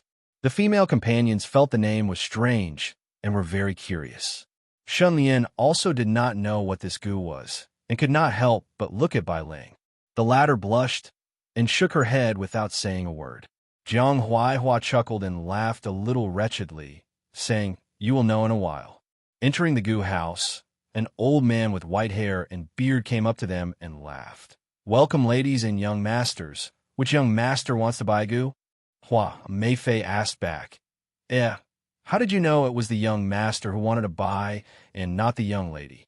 The old man laughed for a while and stroked his beard, saying, "Young lady, you might not know, but the goo I am selling is called manfruit, and there's also another name called strong root goo, a body fusion type goo. Its greatest effect is to strengthen the kidney function, increase endurance and recovery ability, allowing men to last longer and show their masculinity and passion. Especially for those impotent and premature ejaculation wolf lords. This goo is a lifesaver for them to regain their self-confidence and happiness." Hua Meifei and the other girls were all red from holding back their laughter, stomping their feet in anger and embarrassment, and left the goo house like they were running away. "Old man, you are amazing." Jiang Huai Hua chuckled and gave a thumbs up, exchanging a smile with the old man, as if regretting not having met earlier. Shun Lian was speechless, but suddenly he thought of something and cupped his hands, asking seriously, "Old sir, what are the benefits and drawbacks of a body fusion type goo to a goo master's body?" The old man pondered for a while and smiled. Body fusion type goo will not open an aperture in the goo master's body, but will directly fuse with a certain part of the goo master's body, giving this part a strange ability and gradually transforming the whole body, continuously increasing strength, explosiveness, endurance, speed, and so on. Body fusion type goo will not refine primeval energy. It is closely related to the goo master's body, strengthening the blood, bones, organs, and other body structures.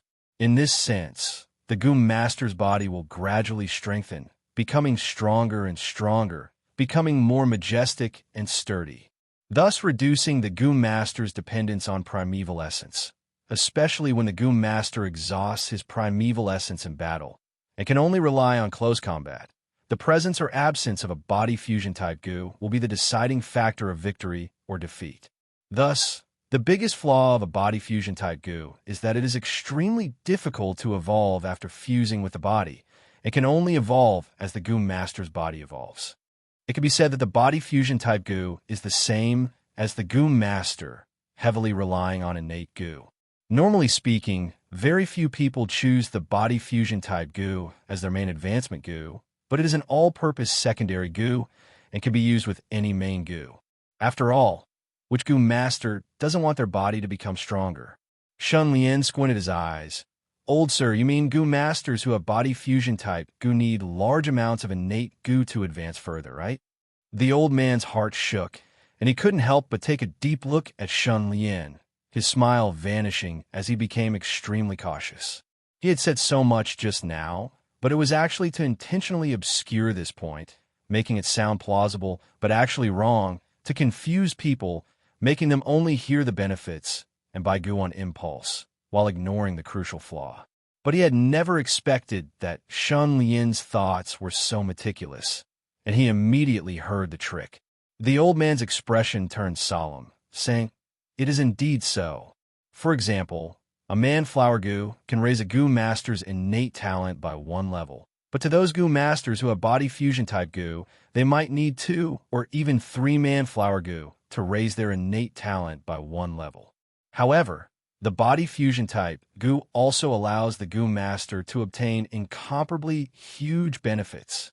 In the past, there was once a goo master who chose the body fusion type goo as his main advancement goo and continuously evolved it, finally evolving his body into an indestructible diamond, with boundless strength, being able to topple mountains and overturn seas, tyrannical beyond compare." The old man looked deeply at Shun Lian, making a solemn vow, with a serious expression of if this old man lied to you, he would be struck by lightning. Shun Lian thought for a moment, and asked, "Body fusion type goo have all kinds of forms, with all kinds of uses, which goo can strengthen a goo master's body in all aspects. Logically speaking, almost all body fusion type goo can strengthen a goo master's body in all aspects, like my strong root goo nourishes the kidneys and strengthens the yang, nourishes the yin and strengthens the essence. After nourishing the kidneys, the other parts of the body will naturally benefit, right? Of course, there are some body fusion type goo that do not work, like the savor goo, one of the 5 senses type goo. It can only strengthen a person's sense of taste, allowing them to taste the most delicate flavors, and is suitable for chefs. According to the effects, I recommend the Dragon Heart Goo, followed by the Tiger Guts Goo, Whale Breath Goo, Withering Glory Goo, and Strong Root Goo. These 5 goo are set.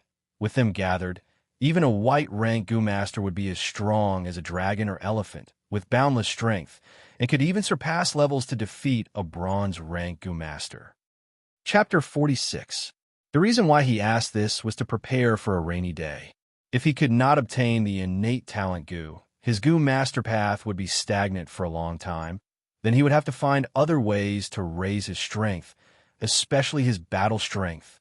The body fusion type goo strengthened the body and nurtured strength. It did not open the aperture and purify the primeval energy. There was no need to worry about the body being emptied. It was the best choice. However, it was a pity that the body fusion type goo's advantages were outstanding, but its disadvantages were equally frightening. Shun Lian had to be cautious. Sai, although Grandmaster goo has extreme strengthening effect and can strengthen my body, this strengthening effect cannot last indefinitely. It is also restricted by my innate talent. The worst thing was Grandmaster goo's extreme strengthening effect was almost negligible now. Shun Lian had no room to grow or improve. Shun Lian was troubled as to how he should proceed in the future. No hurry. I should first inquire about the way to obtain the innate talent goo before making any plans. Shunlian thought for a while and decided to obtain the innate talent goo first. He asked the old man about the innate talent goo. In the end, the old man's answer was similar to human Facebook. There were too many monks and too little meat. The innate talent goo was basically not circulated in the market. This thing was rare and precious. It was like the peaches and meat in Journey to the West. Not anyone could obtain it, not even if they had money. The old man sighed deeply. Innate talent goo is a necessity with huge expenditure. The demand for it is intense. This is a common situation. In fact, goo masters had long since discovered that the greatest obstacle to a goo master's progress was their own innate talent. Thus, their ancestors placed great importance on innate talent goo. And the birth of a certain goo must have a corresponding environment. This rule also applies to innate talent goo. Thus, the production areas of innate talent goo are often occupied and controlled by strong forces, like clans and sections. If you want to obtain the innate talent goo, you have to rely on luck. It can only be found by chance. The more reliable method is to work for these strong forces. So, it was like this. Shunlian finally understood the inside story. His thoughts quickly turned, and he asked, I heard Nu Kuan has the innate talent goo. How can a gang control a resource like innate talent goo? The old man laughed and shook his head. Nu Kuan does not have an innate talent goo, but the clan behind Nu Kuan does. Shunlian understood and asked where Nu Kuan would post the bounty. After that, he parted ways with Huang Meifei and Yun Han and the others. He took Bai Ling to another area. This seemed to be a leisure area with tea and alcohol. At first glance, it looked like an open bar. The central area was hollowed out with a book floating in it. Many goo masters were gathered here, sitting in groups of twos and threes, men and women, conversing with each other. Some were also standing in front of the human Facebook, quietly looking at the pictures on the pages. Shunlian walked to the human Facebook and glanced at it. The words on the page read, Frowny Face Song Manor. Monster wreaks havoc. Mission points, 300. Wei Shui Town. Unknown demon disaster. Mission points 500. Adjusted according to the actual situation. Song Shui River. Mang demons wreak havoc. Mission points 800. The messages were extremely brief, but they came one after another. The quest locations were practically all over the Northlands. There are actually so many demons in the Northlands. Shunlian felt his scalp go numb as his expression turned grave. He looked from start to finish and did not see Snow Ridge City's name. Only then did he let out a sigh of relief. At this time, he heard a conversation with a sad and desolate tone. Sigh. I did not expect Brother Wong to also be in trouble. He is a silver rank 2 goo master, but he was actually not that Tiger Demon's match.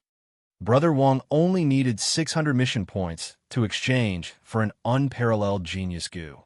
He purposely chose a medium difficulty mission, but still, hearing this, Shunlian carefully observed the people around him.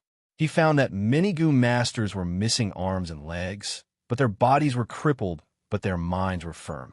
Every time they mentioned demons, their expressions were filled with unconcealable fear and dread. This made Shunlian's heart tremble. Without thinking, he turned around and left. Soon, he returned to the old man's goo house. Strong root goo, white rank, 50,000 taels. The old man laughed and happily received the banknotes. He then passed the goo that looked like a small goo to Shunlian.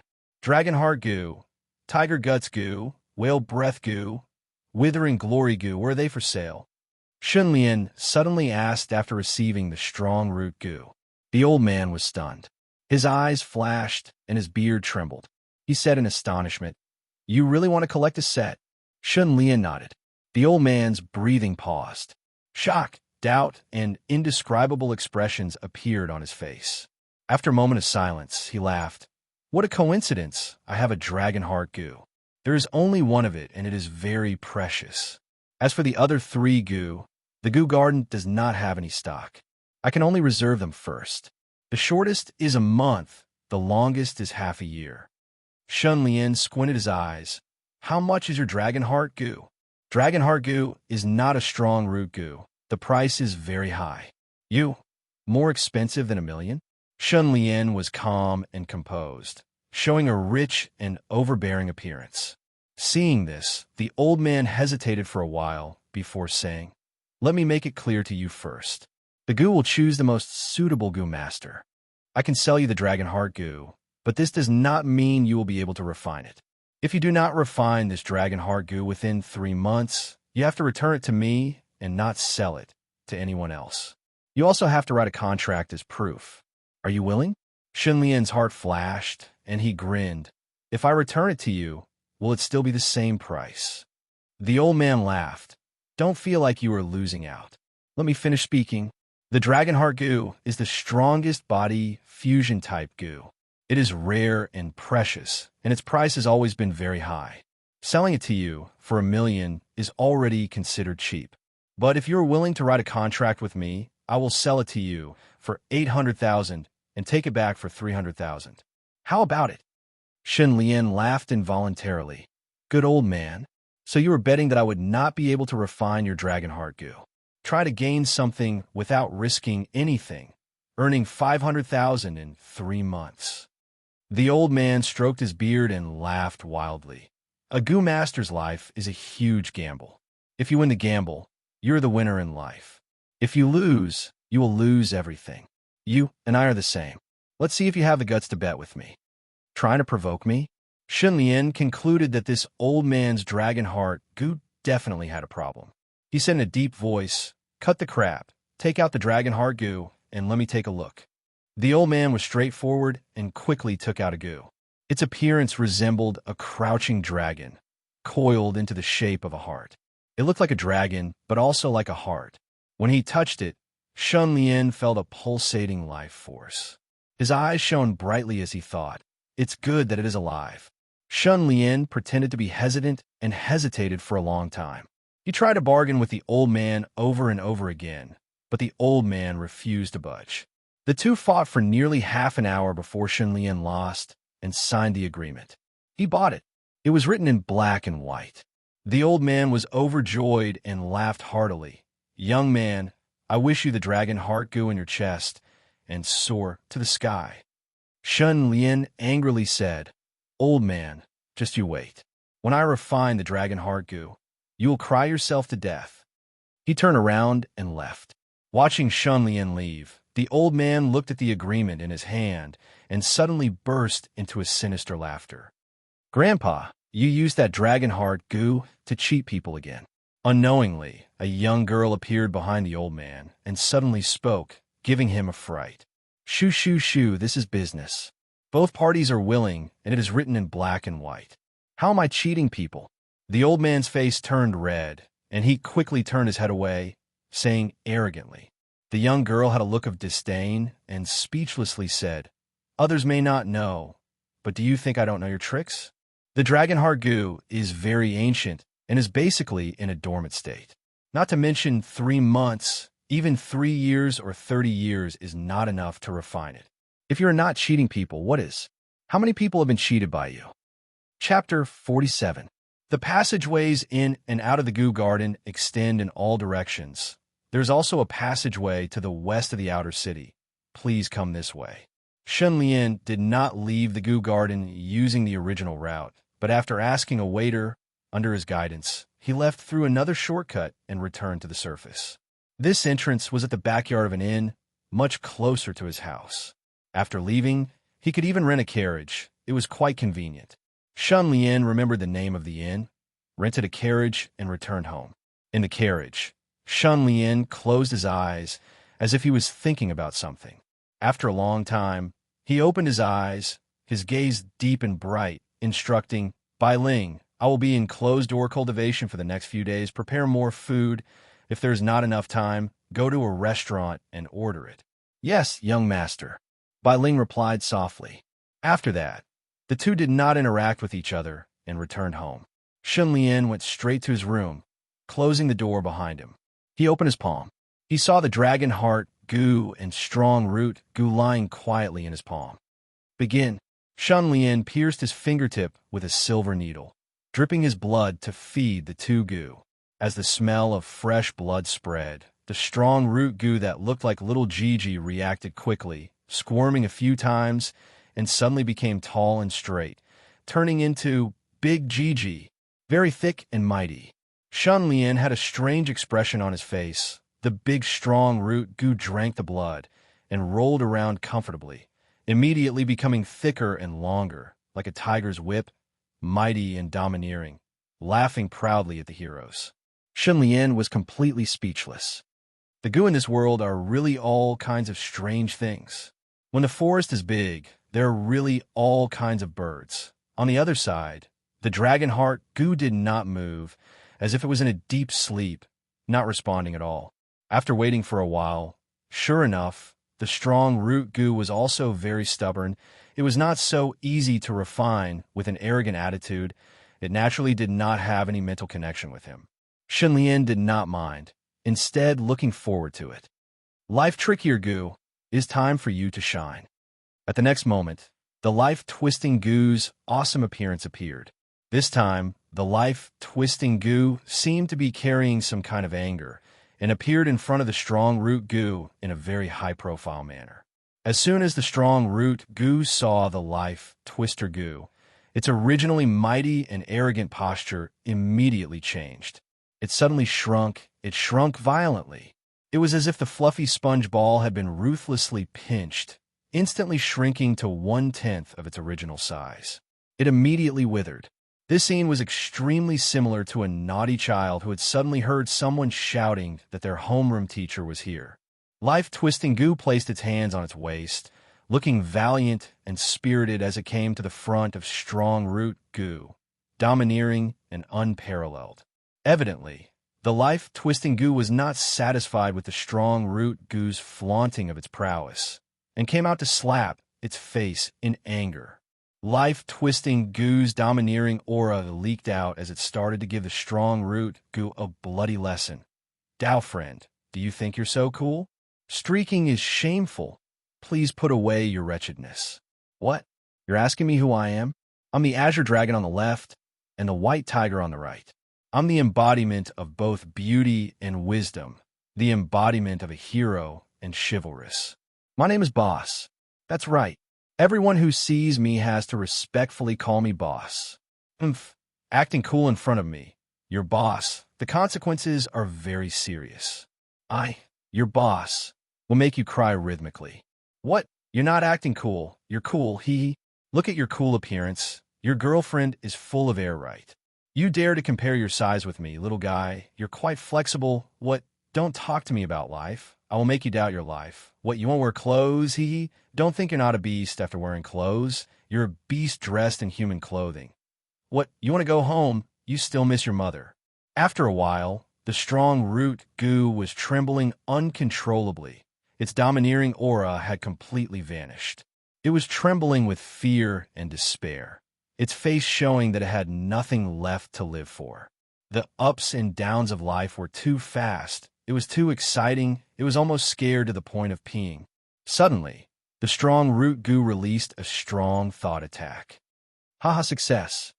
Shun Lian was ecstatic. The life-twisting goo was indeed awesome. It easily settled the strong root goo.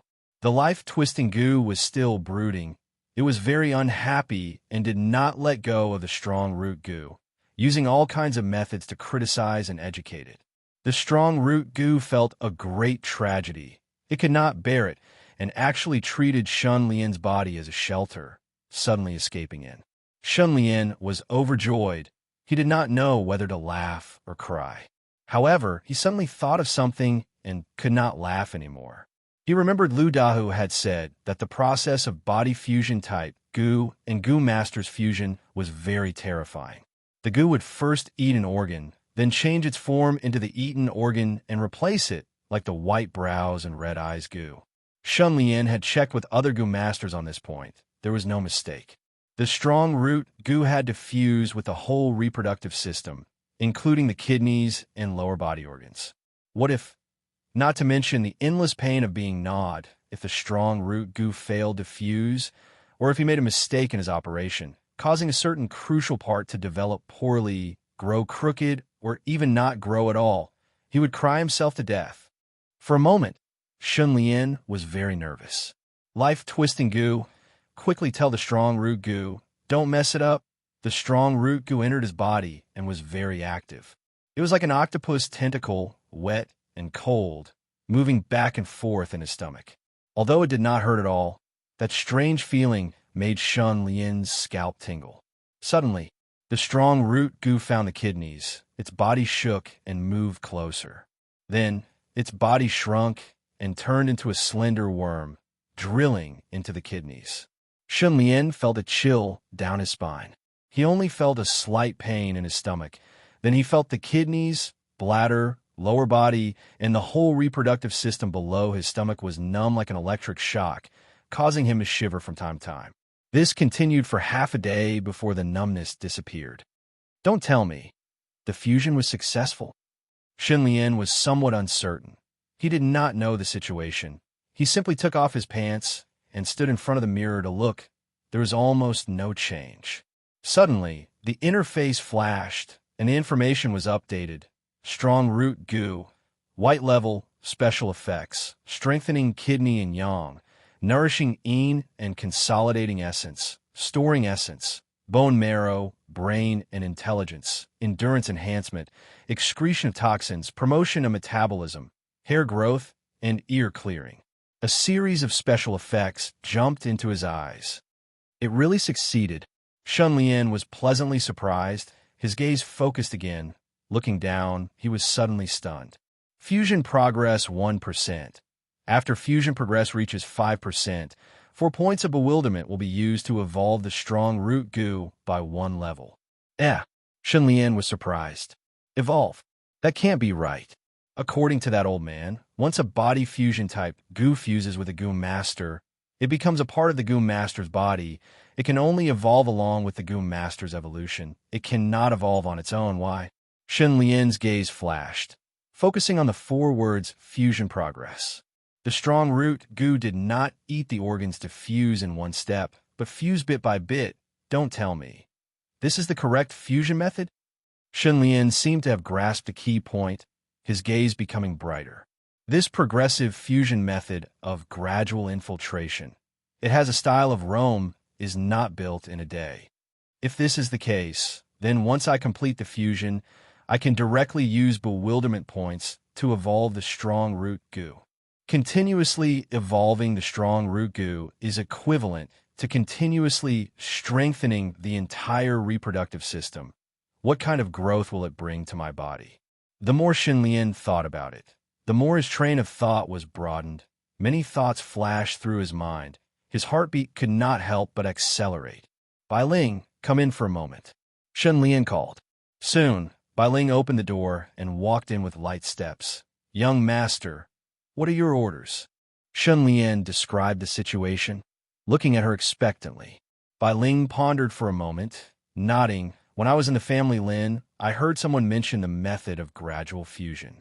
Goo are like wolves. The body fusion type goo are even more ferocious, like hungry wild beasts. Once they encounter their favorite food, they will not be able to control themselves and crazily eat, directly eating one of the goo master's organs before fusing.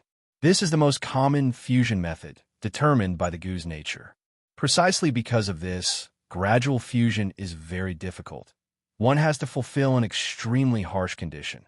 That is to completely refine and tame the goo.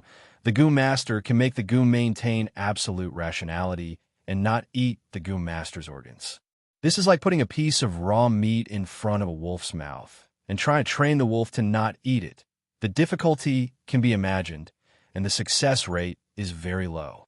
Only in some sects that pass down more mature secret methods will the success rate be higher. Rumor has it that goo masters who undergo gradual fusion with goo will obtain stronger and more stable strength and have a certain evolution potential and can even raise the goo master's talent. Sure enough, Shun Lian was overjoyed. What else do you know? Bai Ling thought for a moment, her gaze suddenly flashing. The process of gradual fusion is very slow. The body needs to be continuously tempered to speed up the process, and it seems to require high-intensity training. Good. Thank you for your help. You can leave first. Shun Lian smiled with satisfaction, and Bai Ling took his leave. So this can also raise a Gu master's talent. Great. At the end of the road, there is a glimmer of hope at the end of the tunnel. Just as Shun Lian's emotions were churning like a tide, the life-twisting Gu came to the side of the dragon heart Gu and lightly knocked on it. Immediately, an ancient and vast aura burst out, and only the sound of a heartbeat could be heard. The dragon heart Gu had awakened. The porcelain in the room, the teacups on the table, all cracked. The fragments scattered all over the floor. Shun Lian clutched his chest and felt a strong sense of oppression. It was as if a huge hammer was hitting him. His heart was beating so fast that it felt like it was going to explode. The life-twisting Gu lightly caressed the dragon heart Gu.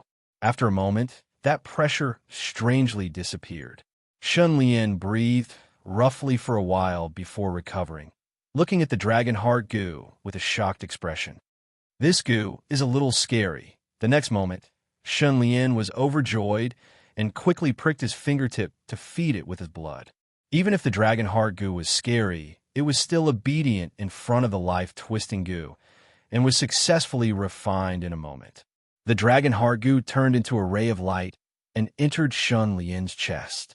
After a while, his whole chest felt an electric shock like numbness, and it was more intense and lasted longer.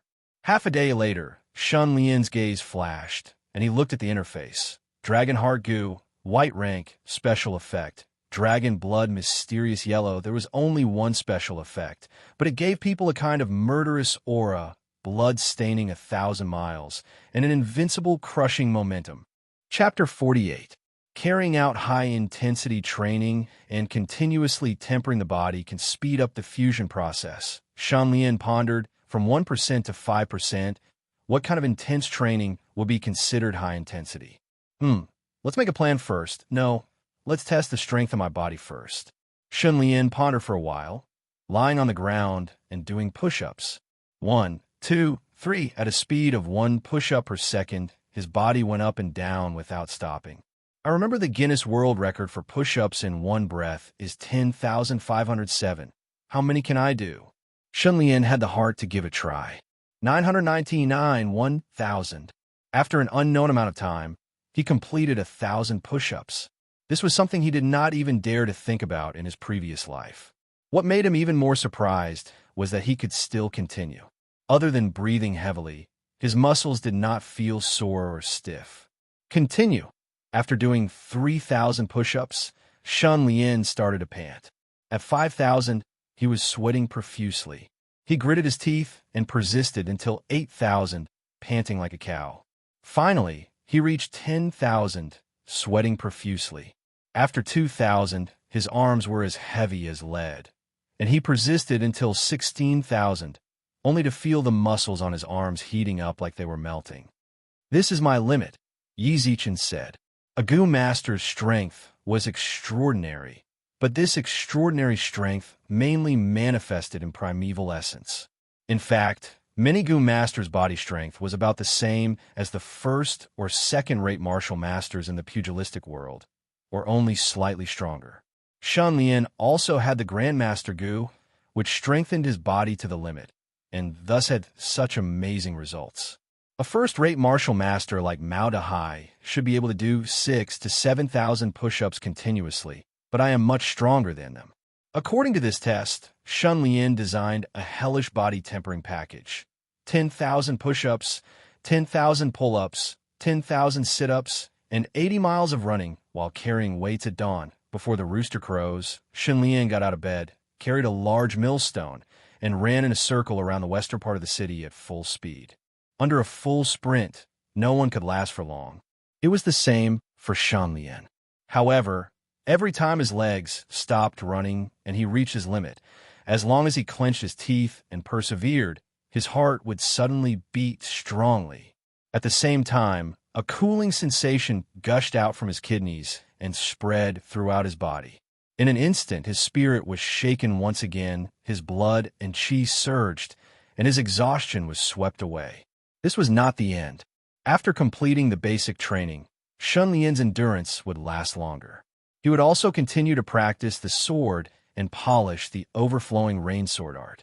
In a day, Other than 6 meals and 8 hours of sleep, he spent the rest of his time training. Under such high-intensity training, Shan Lian could clearly feel that his body was undergoing astonishing changes. Every morning, he would stand in front of the mirror and look at his body.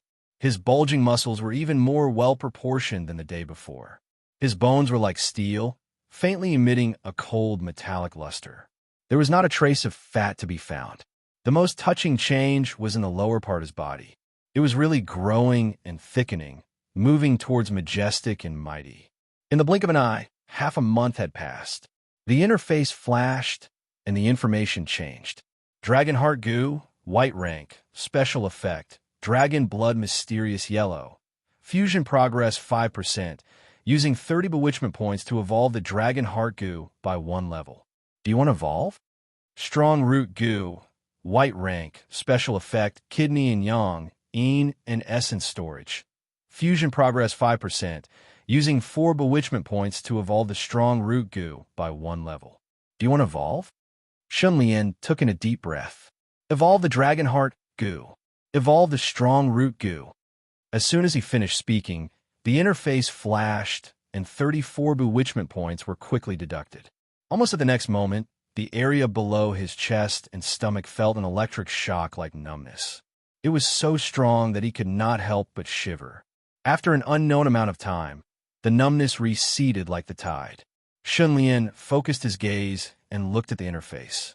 Immediately, joy appeared on his face, and he heaved a sigh of relief. Dragon Heart Goo, Bronze Rank 1, Special Effect, Dragon Blood Mysterious Yellow. Fusion Progress 5%, using 100 bewitchment points to evolve the Dragon Heart Goo by 1 level.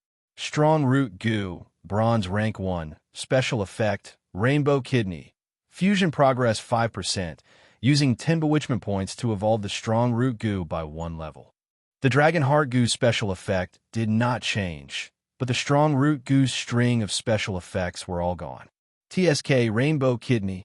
Shan Lian suddenly thought of saying, with enough kidney chi, the person is strong, and there is no need to worry about the nobles causing trouble. Haha, I'm already strong enough to not worry about the nobles causing trouble. Just as Shan Lian was overjoyed, an even bigger surprise came. He only felt a familiar feeling of hunger attacking him fiercely. That was the Iron Jade Goo crazily refining the primeval chi, while the Milkow Goo was helping to condense the bronze primeval chi. My talent has increased. The Iron Jade Goo was bronze rank 9, while he was bronze rank 8. There was still room for growth, but due to the limitations of his talent, he could not take this step. Until now, after fusing the Dragon Heart Goo and the Strong Root Goo, his talent limit had increased, and he could advance. Shan Lian was crazy with joy, and drank the medicinal wine without restraint. Half a day later, sigh, I really did not expect that I would advance to bronze rank 9 before the Grandmaster Goo. The Grandmaster Goo was still bronze rank 8, while Shan Lian had finally advanced to bronze rank 9, a level higher than the Grandmaster Goo.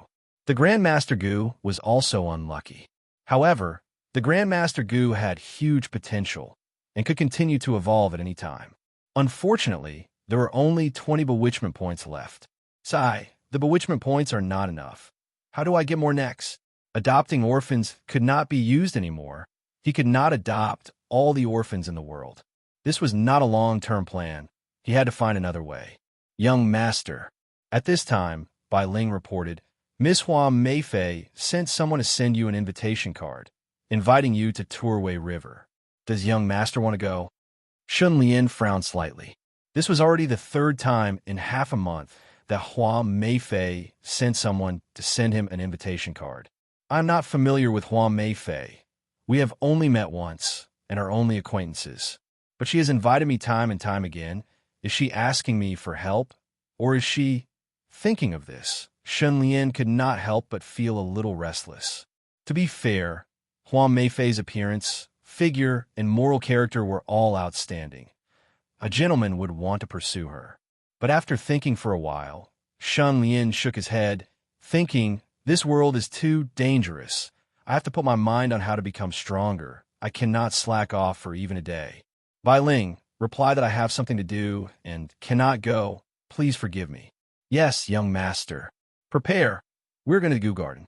The second time he came to the Goo Garden, Shun Lian was only here for one thing, to find a main ascension goo that could partner with a life-twisting goo. After entering the Goo Garden, he went straight to the central area's 3-story turret and flipped through the human Facebooks for an entire day. He checked almost all types of goo, but found nothing. This made him very disappointed, and his mood became heavy. Right at this moment, a man with a goatee smiled and walked towards him, his hands folded over his big belly, smiling flatteringly. This goo master, young master, I am Li Shuangyang, nicknamed Know-It-All. I see that you are frowning. You seem to have encountered some problem. Would you like to share it with me? Shun Lian naturally would not talk about the life-twisting goo to a stranger and laughed, saying, "Thank you for your kind intentions, but no need." He turned around and ignored him. Li Shuangyang, however, did not leave, smiling. Let me guess, you are looking for a special goo, but among the types of goo in the human Facebooks, there is none that you are looking for, right? Shun Lian was stunned and suddenly raised his head. What do you mean there are types of goo? Li Shuangyang laughed, nodding. There are all kinds of goo, and there are many types. However, some goo are mysterious existences. People simply do not know what they are used for, what goo they are, and what type they should be categorized into. These goo are collectively known as strange goo. In fact, goo is a sea of unknowns. The known types of goo only account for 20 to 30%. The other 70 to 80% are all strange goo. Shun Lian's spirit was immediately lifted. Without needing him to ask, Li Shuangyang said, "In the Goo Garden, there is a strange goo area. There are countless goo whose uses are unknown and cannot be categorized. You might be able to go there and try your luck. Of course, that mystical goo area is not open to everyone." Shun Lian directly asked, "How much do you want?" Chapter 49. The Known Goo and the Unknown Strange Goo. Shun Lian realized that he had fallen into a misunderstanding. The world of goo was vast, and there were hundreds of millions of them.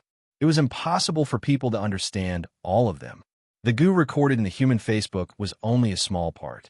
In fact, this was also the case on Earth. According to the statistics of the United Nations Environment Program, there were 13 to 14 million species on Earth. Some experts estimated that there were 30 to 50 million species in the biosphere. However, in the face of the vast number of species, people's understanding of them was like the entire history book. Only a few pages have been opened. After hundreds of years of research, the number of species that were recognized and named was only 13%, about 175 million species. Child, this way. Li Shuangyang enthusiastically led the way. They shuttled through the crowd and turned into a winding path. The surroundings gradually became deserted. As they were walking, 3 people walked towards them, 1 in front and 2 behind. The young man in front was dressed in luxurious clothes, inlaid with gold and jade. He had a long sword hanging on his waist and a white feather fan in his hand. He walked leisurely. The 2 people behind him seemed to be his retinue. They were strong and arrogant. If one looked carefully, they would find that this young man looked arrogant and malicious. His pupils seemed to be flashing with some kind of strange cold light, like a poisonous snake spitting out its tongue. The path was narrow. As soon as Li Shuangyang saw this young man, his expression changed. He was a little scared and hurriedly pulled Shun Lian to make way. He lowered his head and his posture was humble. "Child, don't look at his eyes." Li Shuangyang lowered his head and suddenly said in a low voice. Shun Lian's heart skipped a beat, and he turned his head.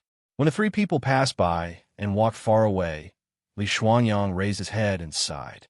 He looked at Shun Lian and sighed. Shun Lian frowned and said, "Who is this person?" Li Shuangyang looked around and lowered his voice. "Do you know Chao Yuqing? He is one of the 8 elders of New Kuan. His name is Chao Cheng, Chao Yuqing's son. Why did you tell me not to look into his eyes? Chao Cheng is a genius. When he was 11 years old, he obtained a strange goo. No one could refine it, but he succeeded in refining it in 3 days. After that, everyone realized that his eyes were a little strange. Anyone who met his gaze would feel dizzy, nauseous, and vomit. Their blood and chi would be greatly damaged, and they would have nightmares at night. Being stared at by him for a while would be enough to make you suffer for 7 to 8 days. If you were to fight him, then you would be even more unlucky. His eyes would emit a strange light that would continuously weaken his opponent. He would win every battle, and his strength was terrifying. There were 8 elders in New Kuan, but one of them was still vacant. Rumor had it that Chao Cheng would soon be promoted to an elder. At that time, the father and son of the Chao family would both become elders. Their influence in New Kuan would soar to the sky, and it would be easy for them to fight for the position of faction master in the future. In short, he is a rising star. If you want to stay in Ronghua City, don't offend him. Shun Lian slightly squinted his eyes. You just said that he obtained a strange goo. Li Shuangyang thought of something, patted his forehead, and smiled. Speaking of this, it has something to do with my father. Chao Cheng came to the goo garden to select goo that year. He disdained the goo compiled in the human Facebook. He said that these goo had long been known by others, and there was a way to restrain them. So, it was meaningless to obtain them. Coincidentally, my father was also there that day, so he brought Chao Cheng to the mystical goo area. Chao Cheng searched there for several days and suddenly took a fancy to that mystical goo. I heard people say that Chao Cheng privately called that goo disdain goo, which means that it looks down on the world and is invincible. Shun Lian heard this and couldn't help but feel a little excited. Did anyone else find a powerful goo in the goo area? Yes, come, let's talk while walking, Li Shuangyang said. For years ago, a person from the Central Plains came from afar, wanted to find a strange goo that had never appeared in the world. I took him to the goo area. This person was really stubborn. He searched for half a year in the goo area and finally found an extremely strange goo. Oh, how strange. The more he was injured, the stronger he became. He became stronger when he met a strong opponent and challenged those above his level. He named that goo bitter flesh goo. Every time he met an opponent stronger than him, he would first let himself suffer a few cuts, and after getting injured, his strength would surge, and then he would catch the opponent off guard. He repeatedly challenged those above his level, and won more than he lost. He was very famous for a while. Later, he left the northern region and went to the Central Plains, and I never heard of him again. What else? About 2.5 years ago, a woman entered the goo area.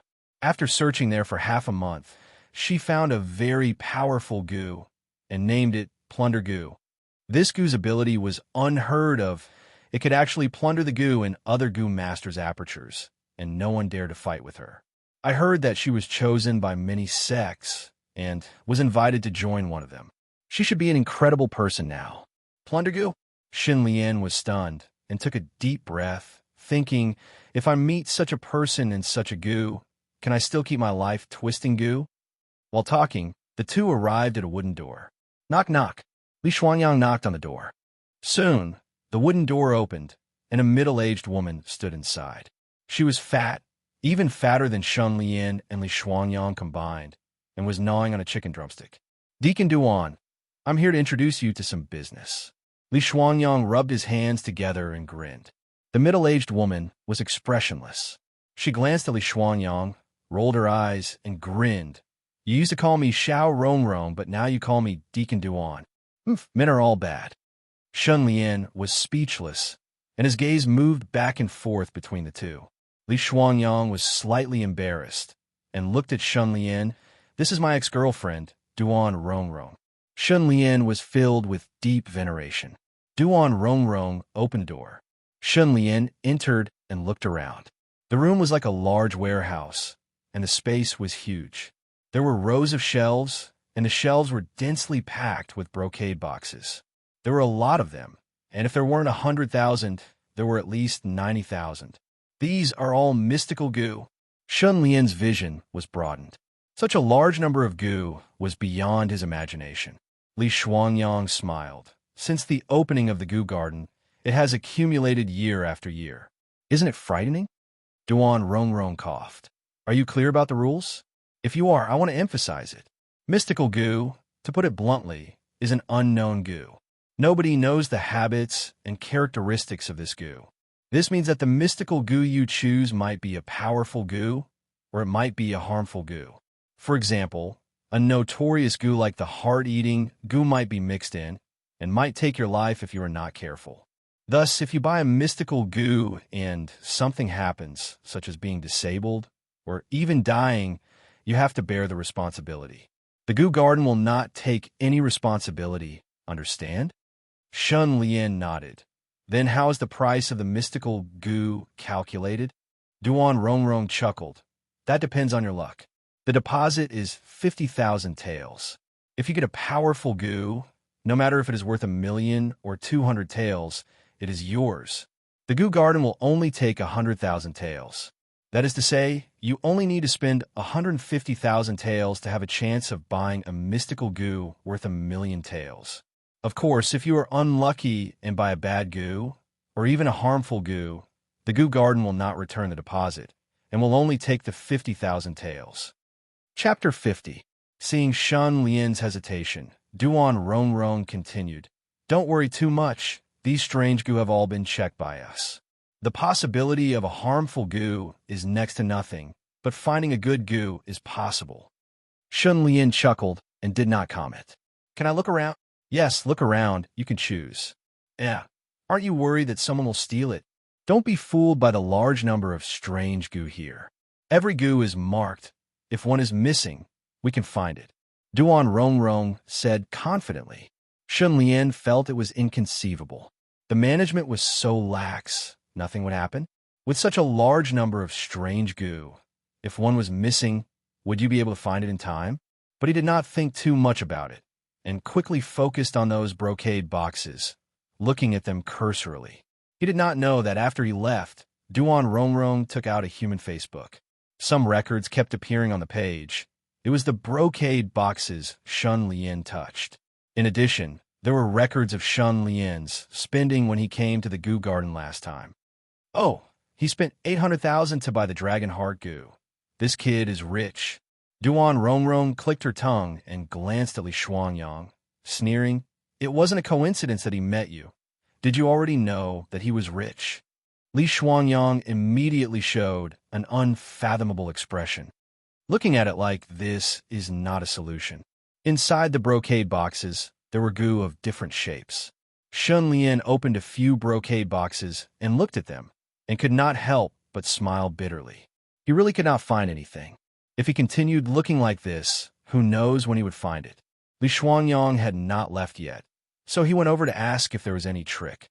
There is no trick, but if I have to say, it is based on my feelings. Li Shuangyang spread out his hands. The goo will choose the most suitable goo master. As long as you have perseverance and persist in looking, you will find the goo that is most suitable for you. Is there need to talk about destined to be together? Shun Lian had the life-twisting venomous worm in his hand, so he didn't believe in fate at all. If the dormant dragon heart venomous worm was subdued by the life-twisting venomous worm, then other venomous worms would have to kneel down too. Should I call out the life-twisting goo? Shun Lian had always been cautious about this. He would never expose the life-twisting goo in front of anyone. Until now, only Wang Fugue knew that he had refined the life-twisting goo. However, Wang Fugue did not know about the life-twisting goo's ability. I'll look for it myself first.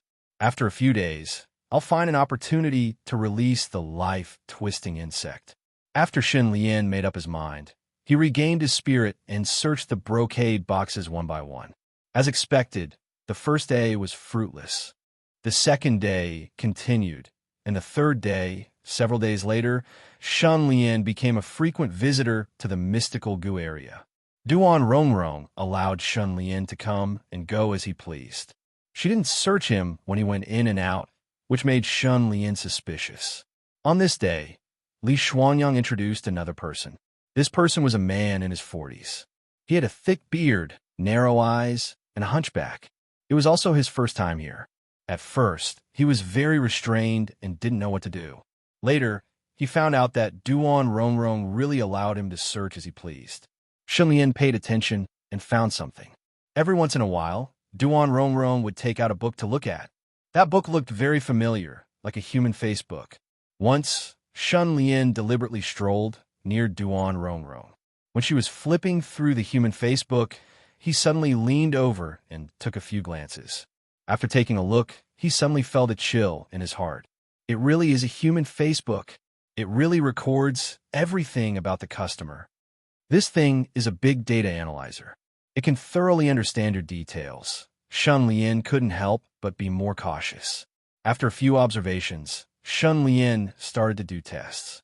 While searching through the brocade boxes, he deliberately activated the goo, or simply took it out. Gradually, he understood one thing. The human Facebook only recorded that he touched the brocade boxes, but didn't record the process. In other words, what he did was not recorded by the human Facebook. After understanding this, Shun Lian finally relaxed. He called out the life twister goo and hid it in his sleeve. He continued to search for that trace of possibility. Unknowingly, another 7 to 8 days passed. Shun Lian still didn't find anything. Duan Rongrong was not surprised. There was once a person who persisted in searching for 3 to 4 years. To obtain a mystical goo, one needed luck, patience, and perseverance. It couldn't be rushed. That hunchback man, however, gave up and left the mystical goo area. He went elsewhere to try his luck. Isn't that Brother Shun? On this day, Shun Lian was on his way out of the goo garden when he suddenly heard a surprise call from behind. He turned around and saw Hua Meifei and the others. Miss Hua, Brother Yunhan, Brother Huai Hua. Shun Lian was stunned for a moment before he smiled and greeted them one by one. Brother Shun, what have you been busy with recently? I asked you out a few times, but you didn't come. Hua Meifei pouted and said with a furious face. Shun Lian quickly apologized. I was delayed by some personal matters. Sorry, I will definitely ask you out next time. And Yunhan's gaze shifted back and forth. His face was slightly gloomy as he suddenly interrupted.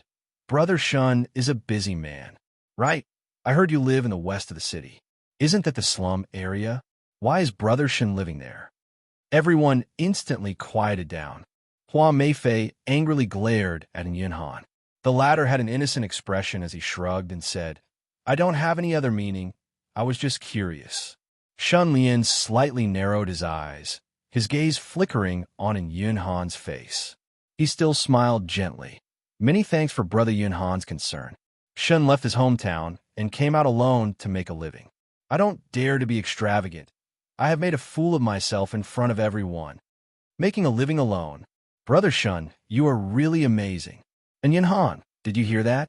Brother Shun is the same age as you and has already come out to make a living, yet you're still shamelessly living off your old age. Hua Meifei immediately had a look of worship on her face. She immediately turned around and mocked Yunhan with an expression that said, You can't compare to Brother Shun. And Yunhan flew into a rage out of humiliation. His face was red as he angrily flung his sleeves and turned around to leave. This Yunhan, ever since he became a goo master, he has become more and more disagreeable, as if he has changed into a different person. After Yunhan left, a companion muttered softly. Everyone had the same feeling and nodded one after another, their faces showing disappointment. Clearly, they were already dissatisfied with Yunhan's domineering attitude. Brother Shun, in a few days, it will be a hot summer day. I will book a boat and go up the Wei River, sightseeing until we reach the waterfall. Do you want to come? Hua Meifei had an expression of undeniable expectation. Shun Lian pondered for a moment before nodding. Okay. Hua Meifei was overjoyed at this turn of events and happily said, Then it's settled. Remember to come. After the two agreed on a time and place, they parted ways. Chapter 51. Dry Mountain, Ancient Temple, Dungeon, Clatter. One end of a thick iron chain was nailed into the rock wall, and the other end was tied to a person's ankle. The enclosed space was dark, damp, and unusually cold. Beside it was a wooden bucket that emitted the smell of feces and urine. Occasionally, the squeaking of rats could be heard. A rumbling sound was heard. The iron bucket door of the dungeon opened, and a beam of sunlight shone in, illuminating the dungeon. The person with disheveled hair raised his head and squinted his eyes. It took him a while to adapt to the sunlight. The mute monk walked into the dungeon and came before Xiezhan. He put down a wooden tray. On the wooden tray, there was a bowl of rice, some vegetables, and a bowl of cold water. Cough, cough, cough. Thank you. The skinny Siejin's voice was hoarse, and his clothes were ragged. His lips were cracked and purple due to the cold. He had a severe cold and fever. His body was curled up and shivering nonstop. The mute monk looked indifferent. He looked at Siejin and walked out of the dungeon, slowly closing the iron bucket door. Darkness flooded in like a tide, drowning the entire dungeon. Wait a minute. Siejin stretched out his hand as if he wanted to catch the disappearing sunlight. He was really cold. After a while, he, who was swallowed by the darkness, let out a long sigh. In the dead silence, a squeaking sound was heard. Brother Shu, only you are willing to accompany me. Siejin laughed bitterly at himself and reached out to touch the rice. However, he touched a soft and fluffy little animal that was eating heartily in the bowl. Siejin slowly retracted his hand and sighed. Brother Shu, you can eat. Just leave some for me. Anyway, I won't live for long. He traveled to Dry Mountain Temple and planned to stay for 3 days before leaving. He did not expect that the treasure of Dry Mountain Temple would be stolen. He was the only outsider and was immediately caught by a group of evil monks. He was beaten several times and thrown into the dungeon. It had been almost a month since then. His life was worse than death. It was as if he was in hell. Alas, I didn't expect that I would not be eaten by monsters but die in the hands of a group of bald monks. Siejin was hit by an unexpected disaster. He had experienced grievances, anger, struggle, depression, unwillingness, and despair. Until now, his heart was as calm as stagnant water. When he was very sure that he was going to die, his heart gradually calmed down. He gave up struggling and accepted his fate. He was just waiting for the moment to arrive. I don't have any relatives in this world. I'm homeless. When I die, no one will bury me, erect a tombstone for me, hold a memorial for me, and grieve for my departure, Siejin muttered to himself. Endless loneliness and loneliness mixed together in this dark and cold place. He suddenly thought of a poem that Shan Lian once said, "There's no need to bury bones in a mulberry field. There's no place in life that is not green." Siejin smiled bitterly as an inexplicable sense of heroism rose in his heart. Brother Chun, you are indeed a free and easy person. I really want to drink another 300 cups with you. Then I can die without regrets. Just a moment later, with a loud bang, the iron-barreled door suddenly opened. A stout monk with a repulsive face rushed in, scaring the rats and fleeing into the crevices in the rock wall. Thief! Juan fiercely kicked the wooden basin away. Rice, vegetables, and cold water spilled all over the floor. Siejin was half-conscious. He weakly opened his eyes. Then a big hand suddenly grabbed his neck and lifted him up. The iron chains rattled. You still don't want to confess? Zhu Yuan's face was gloomy and ferocious. Siejin did not say a word. He knew that it was useless to say anything. Juan, don't be rash. At this time, an old monk with white hair and a beard walked in from behind Juan. He looked benevolent and had a profound understanding of Buddhism. Siejin suddenly felt a trace of vitality. He thought that this old monk seemed to be a reasonable person. Maybe he would help him. I am Kong Ming, the abbot of Dry Mountain Temple. Master Kong Ming waved his hand. Juan immediately put down Siejin and retreated to the door. This was the first time Siejin saw Master Kong Ming. A faint desire to live appeared in his heart. Siejin violently coughed a few times and begged, "Abbot, please save me. I really did not steal anything from the temple. Please investigate." Master Kong Ming smiled and said meaningfully, "After the treasure of the temple was stolen, in order to prevent the thief from escaping, we had no choice but to seal the temple. After a thorough investigation, we have now confirmed that it was not done by the monks of our temple." Siejin was stunned. His face twitched, and he smiled bitterly. "So, you are sure that it was done by me?" Master Kong Ming narrowed his eyes and sneered. "On the night when the treasure of the temple was lost, you said that you had been sleeping and never left your room. However, 2 monks saw you wandering around the temple that night. How do you explain this?" Siejin argued. "There is no such thing. I thought about it carefully. It should be that someone stole my clothes first and then used my clothes to commit the crime. That is why there is this misunderstanding. It is about your clothes. Master Combing's face darkened. His eyes revealed a fierce light. We found it outside the wall. Master Combing magically took out a coat from under his kasaya and threw it on the ground. The coat was bulging like there was something inside. Siejun was suspicious. He opened the coat and saw a Buddhist shrine. When he opened it, there was nothing inside. This is my clothes. But this shrine, I have never seen it before. Siejun's face turned ugly. His mouth was dry, and he was unable to explain himself. Still quibbling, Master Kongming was furious. His expression turned sinister. He slapped Siejun's face and shouted, "It is obvious that after you stole the Buddha heart goo, you did not have time to climb out of the wall and escape. So you threw it outside the wall and then went back to your room to pretend to sleep. Is that right? Speak. Where did the Buddha heart goo go? Who is your accomplice?" Siejun smiled bitterly and shook his head. Master Kongming's eyes were about to burst. The facts are here.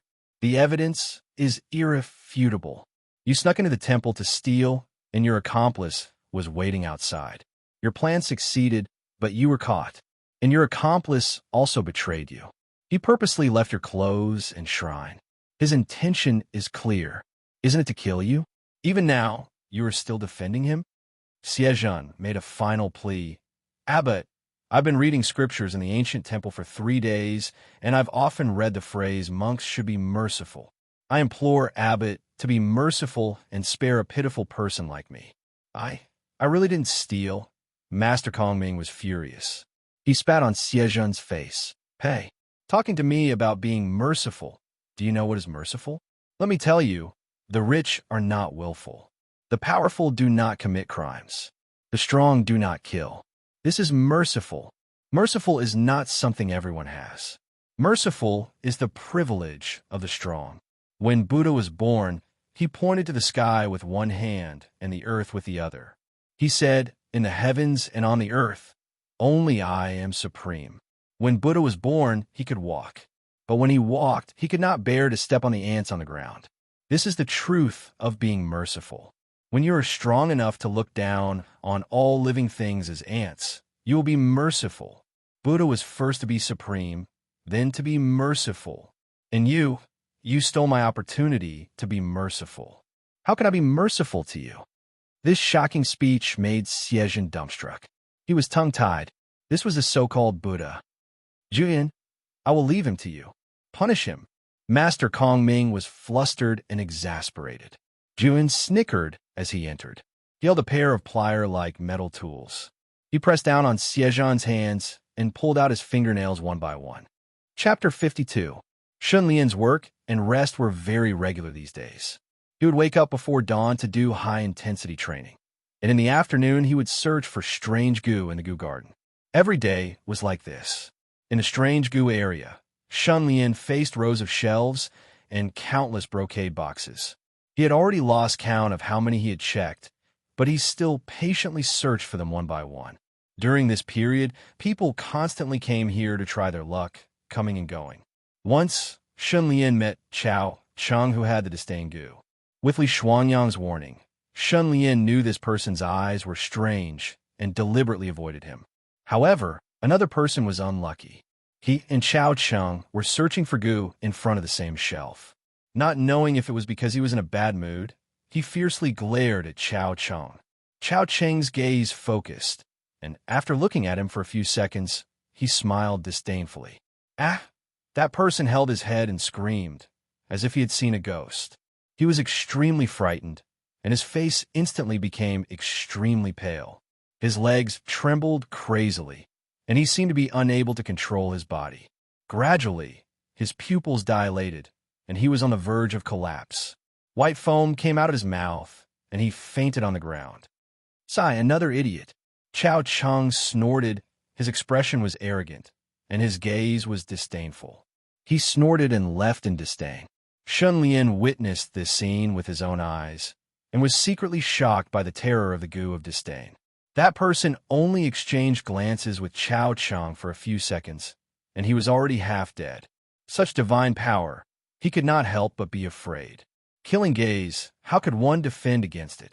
In Naruto, the dark blue Biskai Huang of the 8 inner hidden gates trained a super strong body technique to avoid the blood spiral eyes. However, when the disdain Gu's power is fully activated, regardless of whether you look at it or not, you will be attacked by its killing gaze. It was simply impossible to defend against. Fate Shigu, where is your good partner?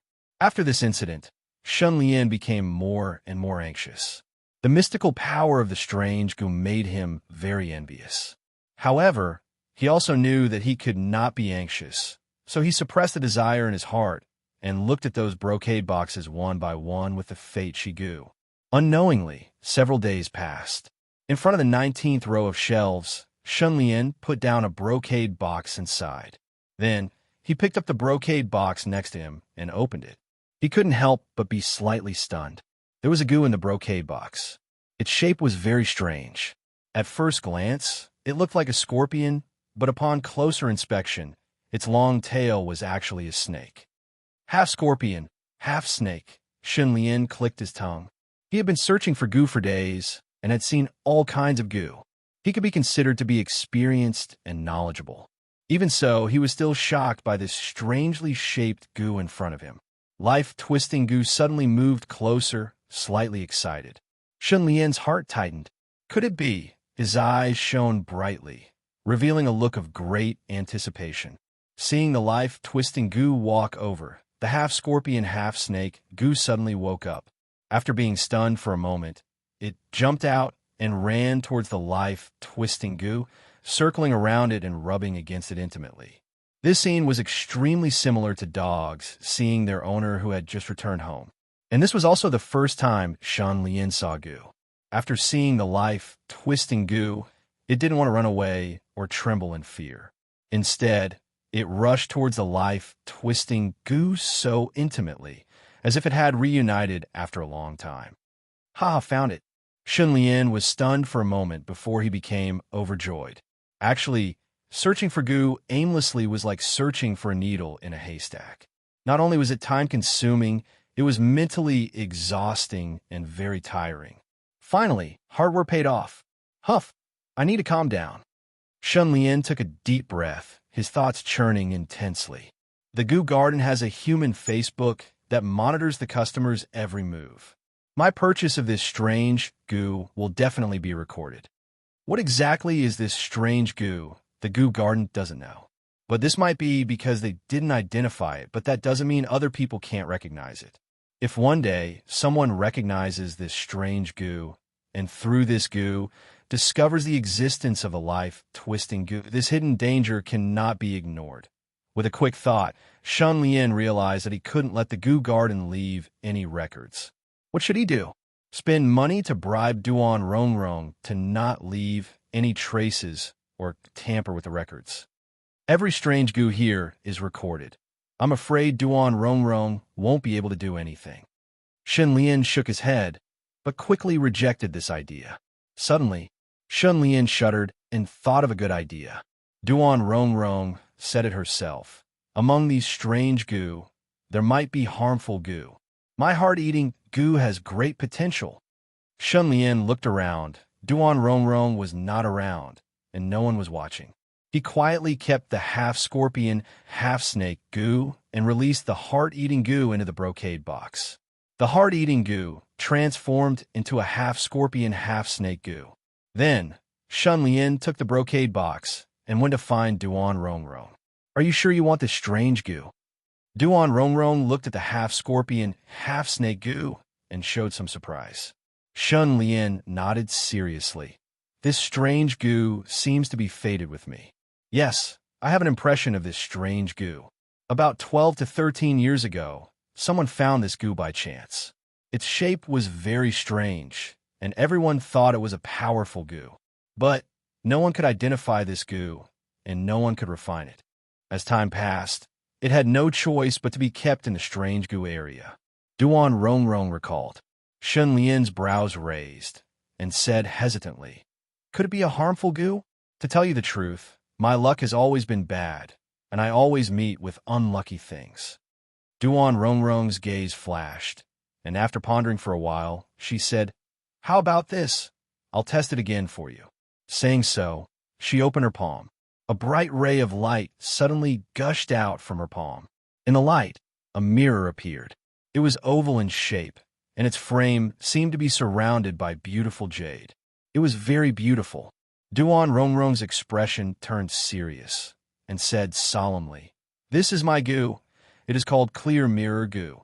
It can reflect the true appearance of things and even see through the good and evil of people." Shun Lian's eyes brightened and placed the half-scorpion, half-snake goo in front of the mirror. In the mirror, the half-scorpion, half-snake goo did not have any abnormalities. Shun Lian let out a long breath and said, "Yes, it seems there is no problem." Duan Rongrong suddenly snorted angrily. She shook the mirror, and immediately a dazzling white light shot out, landing on the half-scorpion, half-snake goo. Under the white light, the half-scorpion, half-snake goo emitted wisps of black smoke, and after a while, its appearance changed greatly, turning into a lizard-like form. "It really is a heart-eating goo," Duan Rongrong shouted loudly. Her expression was solemn, and her eyes narrowed. Shun Lian took a step back in fright, and a shocked expression appeared on his face. Duan Rongrong let out a breath of turbid air and looked at Shun Lian and thought for a while. Back then, my clear mirror goo had not evolved to its current level, and I almost let the heart-eating goo deceive me. It seems your luck is really... For a moment, she did not know what to say. If you were lucky, you might have avoided a calamity. If you were lucky, you chose the heart-eating goo. Shun Lian repeatedly said that he was extremely lucky. "The heart-eating goo is a harmful goo. I will keep it and get rid of it." Duan Rongrong was about to keep the box. Shun Lian suddenly stretched out his hand and stopped her. "Wait, what if I want to buy this heart-eating goo?" Duan Rongrong's gaze flashed and looked deeply at Shun Lian. It was too easy to guess what the person who bought the heart-eating goo wanted to do: harm people. You can buy it, but according to the rules, 50,000 taels. But you have to think carefully. If you buy a heart-eating goo elsewhere, you don't need to spend 50,000 taels. Duan Rongrong did not seem to want to sell this heart-eating goo. Shun Lian hesitated for a while, but still took out the money. "Forget it, I don't want to go through the trouble. I will buy this one. I need it urgently." Duan Rongrong sighed, received the money, and handed over the goo. Shun Lian took his leave.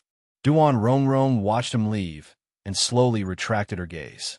She took out the human face book and found a message in it. After correcting it, she kept the human face book. Chapter 53. Shun Lian rushed home without stopping, his heart almost flying out of his chest. "Young master, you are back." Bai Ling heard the sound of the door opening and poked his head out of the kitchen, smiling amiably. Shun Lian was also full of smiles, not saying anything and directly entering the room. Young master seems to have a joyous occasion today," Bai Ling thought, taking another look before returning to the kitchen. A moment later, the half-scorpion, half-snake goo quietly laid on the table. "Huff, let's begin." Shun Lian let out a breath of turbid air, once again taking out the silver needle and pressing it against his fingertip. His heart was burning with passion. Once he thought of how this half-scorpion, half-snake goo could activate the life-twisting goo's power, his heart could not help but give birth to boundless ambition. Puff! Unable to suppress his excitement, the silver needle pierced a little deeper, and a large bright red blood instantly gushed out. Shun Lian did not mind. Turning his finger, the blood dripped down like scattered blood jadeite. Slurp!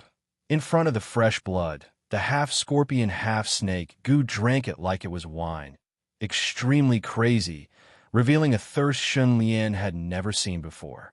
And at the next moment, a violent thought directly charged into Shun Lian's mind. Under normal circumstances, this was the feeling of a successful refinement. Naturally, it was a great thing. But this time, the half-scorpion, half-snake goo's thought was very domineering, strange, and cold. It was completely different from the thought of Grandmaster Goo, Milk Cow Goo, and Iron Skin Goo when they were first refined. It directly penetrated into the depths of Shun Lian's mind, as if it was touching his soul. Shun Lian's soul suddenly felt cold, as if it had fallen into an ice cellar. Even his bone marrow became cold, and he could not help but shiver violently, all the hair on his body standing up. Something is not right. Shun Lian's expression was grave, his brows furrowed into a knot as he looked at the half-scorpion, half-snake goo. The passion in his heart instantly decreased by half, turning into a deep seriousness. At this time, the life-twisting goo appeared and gently stroked the restless half-scorpion, half-snake goo. A moment later, that overbearing and strange feeling of coldness gradually disappeared. Instead, an ancient and vast image appeared in Shun Lian's mind. In the image, there was a ferocious beast as large as the sky. It was half scorpion and half snake, and its entire body was burning with black flames. It roared through the universe, trampled the heavens, and whipped the earth. It wantonly released the slaughter that had been suppressed for a long time, the violence that destroyed everything, the brutality of blood and savagery. It spread endless hatred, burning anger, soul-tearing screams, fear of the twilight of the gods, and hysterical despair. The world was walking towards its end, and the destruction was still ongoing. In the end, it would turn into a vortex that would devour the ages. The scene came to an abrupt end. The shocking scene made Shun Lian's head swell. He shook his head, his face full of shock and doubt. When he focused his gaze again, his pupils immediately shrank into a thin line. The half-scorpion, half-snake goo was gone. In his moment of absent-mindedness, the half-scorpion, half-snake goo had strangely disappeared without a trace, as if it had never appeared. Where did it go? Shun Lian was inexplicably shocked. He quickly looked around, but there was no trace of it. Suddenly, the interface in front of him flashed, and the information was updated. Nameless strange goo, soul fusion type. White class, special effect, chaotic vortex soul, fusion type. Shun Lian suddenly opened his eyes wide. His heart tightened, and a stunned expression appeared on his face. The missing half-scorpion, half-snake goo had actually fused with his soul in the blink of an eye, without him noticing. There were all kinds of goo. There were body fusion types, and also soul fusion types. The latter was obviously more mysterious and difficult to analyze. When a person dies, their soul disappears. Logically speaking, the soul and the body are inseparable, like the relationship between ink and water. They are mixed together and cannot be separated. It is extremely difficult to separate the two. This strange goo has fused with my soul. What ability will it give me? How can it complement the life-twisting goo? Also, what is this special effect, chaotic vortex? The sudden situation made Shun Lian somewhat unprepared. He had been too excited before and underestimated the strangeness of the half-scorpion, half-snake goo. That's right. If it was qualified to partner with the life-twisting goo, how could it be simple? After thinking about it, Shun Lian gradually calmed down. Then, his brain started working again. The images that appeared in my mind should be the memories of this half-scorpion, half-snake goo when it fused with me, allowing me to see its past. If those images are real, then this half-scorpion, half-snake goo seems to have once destroyed the universe. When he thought of this, Shun Lian himself was a bit in disbelief. Is this possible? However, there was one thing he was sure of. This half-scorpion, half-snake goo was absolutely not simple, and could even be very, very powerful. The body fusion type, goo, can bring visible changes to the body. Then what about the soul fusion type goo? The strong root, goo could make a certain part of Shun Lian's body majestic and mighty. Moving changes could be seen, but what about the half-scorpion, half-snake goo? Shun Lian could not figure it out no matter how he thought about it. Young master, dinner is ready. At this time, Bai Ling knocked on the door and called softly. It's time to eat. Shun Lian was slightly disappointed. He sighed and simply threw away the doubts in his heart, filling his stomach first before thinking about anything else. Young master, Bai Ling made 8 treasure duck, flying dragon soup, and also ordered roasted suckling pig, spiced donkey meat, hibiscus crab chops, and several other famous dishes from the restaurant. Please try them. Bai Ling said with a smile in front of the dining table. Not bad, not bad. Shun Lian looked at the table. There were more than a dozen dishes on the table, and all of them were delicacies that looked, smelled, and tasted good. He could not help but have an appetite, sitting down and eating heartily. He cultivated his body every day and consumed a lot of energy, so his appetite was naturally large.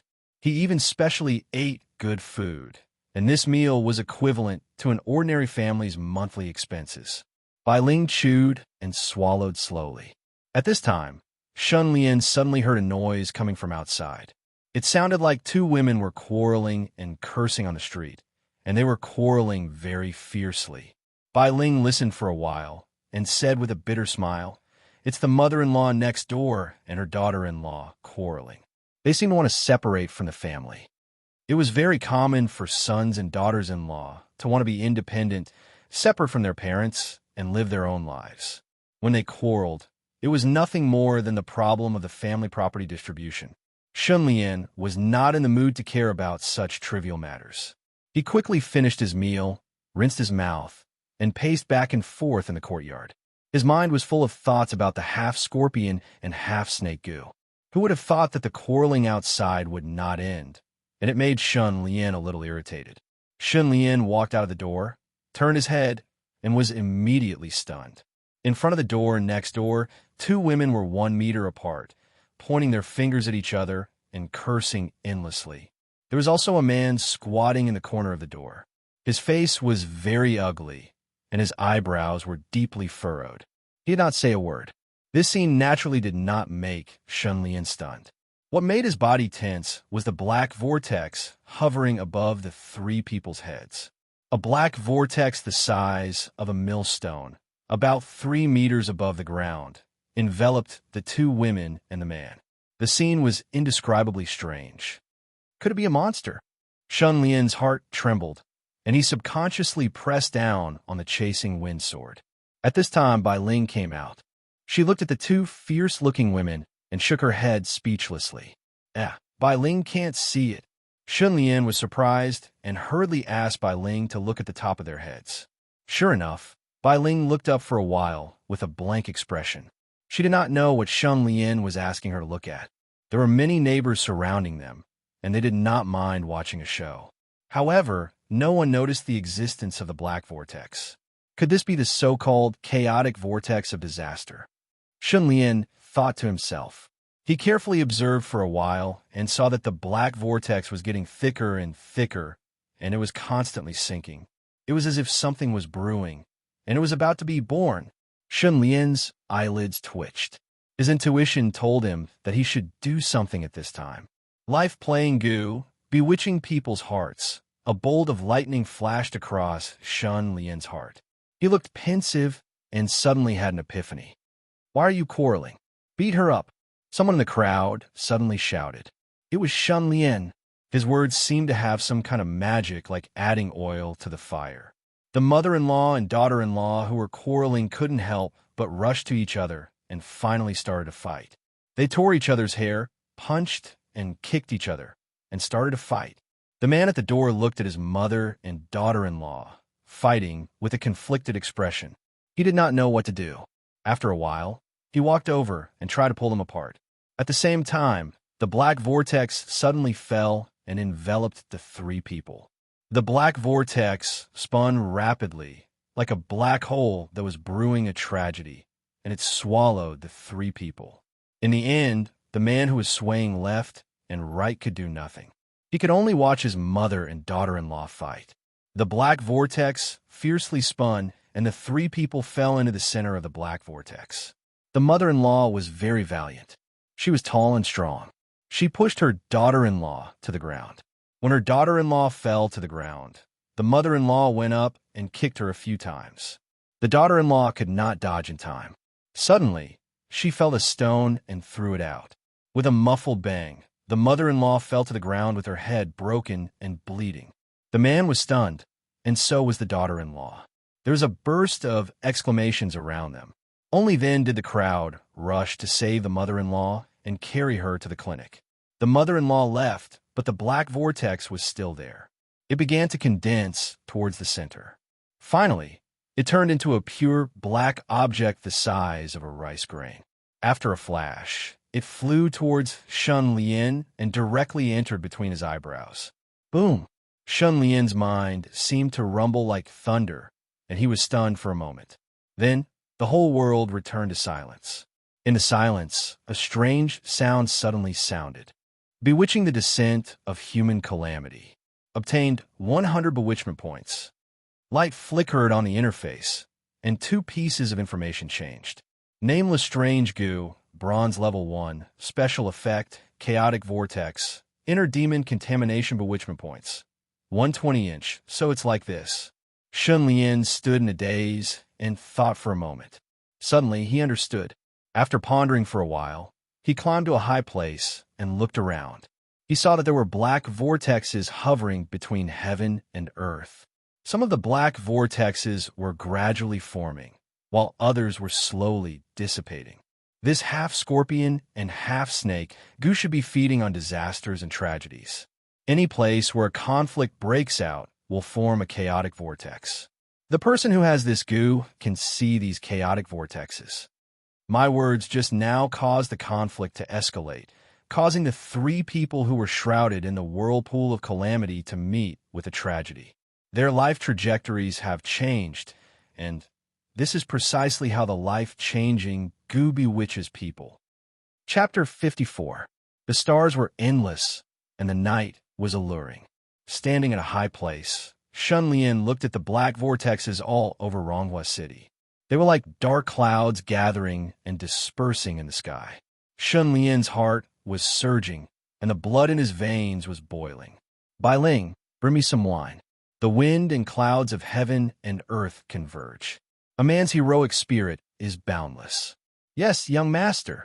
Bai Ling didn't know why, but Shun Lian was in a good mood, so she was happy too. She immediately fetched a jar of perfect tonic wine. Shun Lian hugged the jar and opened the lid. He raised his head and drank a mouthful of wine, letting the hot wine flow down his throat. It felt good. Bai Ling, I'm going out to relax. You don't have to wait for me.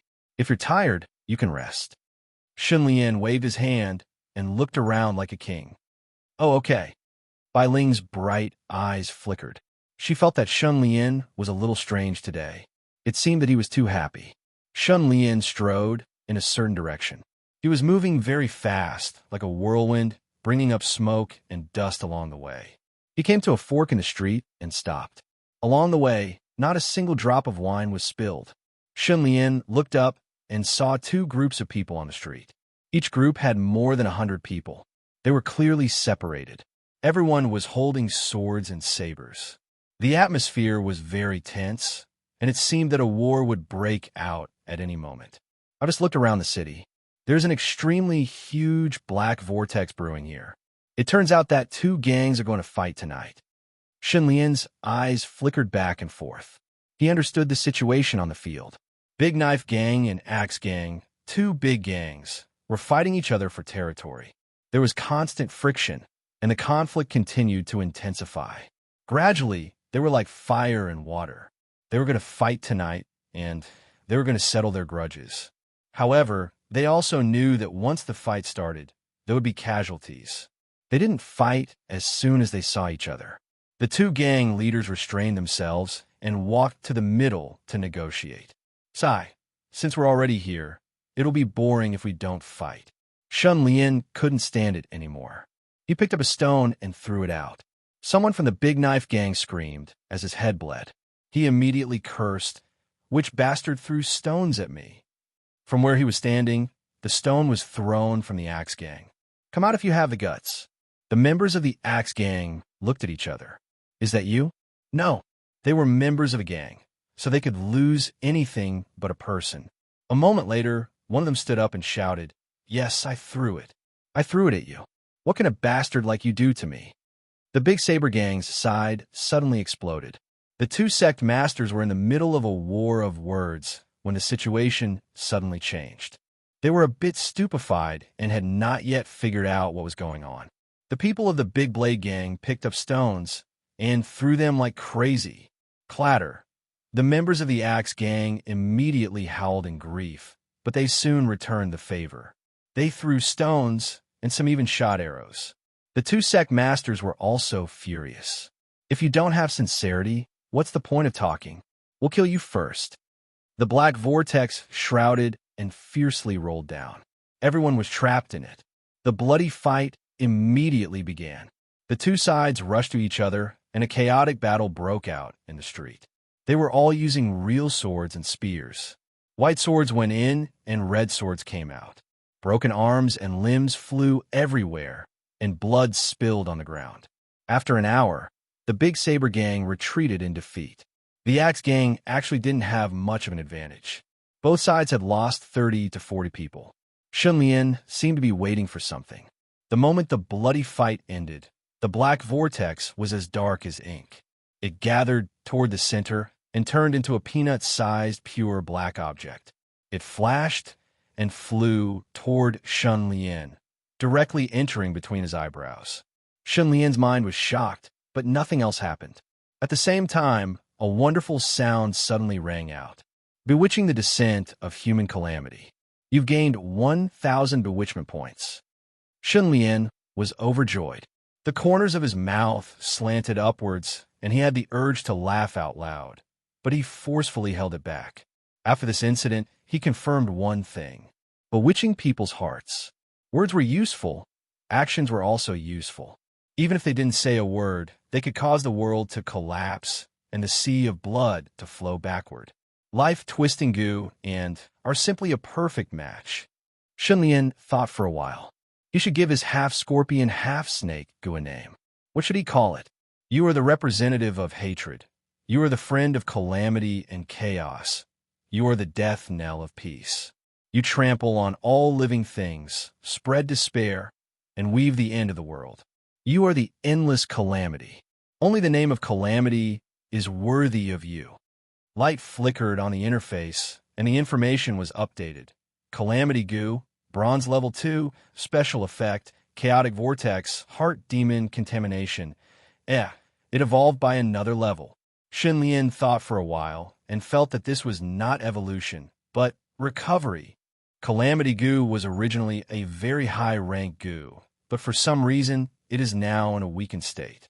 As long as I continue to feed it the power of calamity, it will gradually recover to its peak state. Shun Lian named the pure black substance condensed from the black vortex Power of Calamity. When he returned home, it was already close to midnight. Shun Lian did not feel sleepy at all. With 1,120 points of bewitchment, I can finally evolve Grandmaster Goo. Shun Lian was extremely excited and could not wait. On the interface, Grandmaster Goo, Bronze Level 8, Special Effect, Martial Moving Mountains and Rivers, Extreme Strengthening, consume 50 points of bewitchment to evolve Grandmaster Goo by 1 level. Do you wish to evolve? Consume 200 points of bewitchment to evolve Grandmaster Goo by 2 levels. Do you wish to evolve? Consume 500 points of bewitchment to evolve Grandmaster Goo to silver level. Do you wish to evolve? It only requires 50 points of bewitchment to evolve Grandmaster Goo by 1 level. Evolving it by 2 levels only requires 200 points of bewitchment. Shun Lian was slightly surprised. Logically speaking, the further it evolves, the more bewitchment points it requires. Maybe it has something to do with my gains these days. I've been going in and out of the Goo Garden, my horizons have been broadened, and I've seen a lot of things. My comprehension has been like a tide, allowing Grandmaster Goo to absorb a lot of nutrients. After calming down and thinking about it, Shun Lian came to a realization. Compared to when he was in Snow Ridge City, his knowledge back then was extremely shallow and could not be compared to the current him. No matter what, this was a great thing. Then what are we waiting for? Evolve Grandmaster Goo charge. With a swoosh, the interface flashed and the bewitchment points decreased by 500 points. Grandmaster Goo, which had not seen rain for a long time, began to stir. Its body trembled intensely as it let out multicolored light that was as beautiful as a painting. The multicolored light did not dissipate, but instead coiled around Grandmaster Goo's body, forming a thick layer of camouflage light film. It was like a rainbow cocoon, beautiful and magnificent. 3 days later, with a burst of cracking sounds, Grandmaster Goo broke out of its cocoon. The Grandmaster Goo, which resembled a woodman, had a lustrous body, and its skin was like cold metal. It had a cold luster, and the most conspicuous part was the silver stripe on its chest. It was awe-inspiring and majestic. Grandmaster Goo, Silver Level 1, Special Effect, Martial Moving Mountains and Rivers, Extreme Strengthening, Grandmaster of a Generation. Chapter 55. Shunlian was naturally overjoyed. Grandmaster Goo has advanced to Silver Rank 1. It is only a matter of time before I enter the Silver Rank. In this dangerous world, I finally have the ability to protect myself. After spending these days in the Goo Garden, Shunlian gradually understood the strength levels of the Goo Master World. White rank Goo Masters were trash in battle. Bronze rank Goo Masters could barely protect themselves. Silver rank Goo Masters could hold their own. Gold rank Goo Masters could move unhindered. A moment later, the familiar feeling of hunger attacked him. Silver rank Grandmaster Goo was like an old monk meditating, breathing and refining primeval energy, condensing primeval essence with almost no stagnation. And even without the help of Milk Cow Goo, the efficiency was shockingly high. But this was not the end. The condensed green primeval essence was also extremely pure. This caused the half-hearted Milk Cow Goo to be completely useless. It could not even come back to reconcile with the Grandmaster Goo. Yesterday you looked down on me and abandoned me. But today I will soar to the heavens. You can't even compare to me.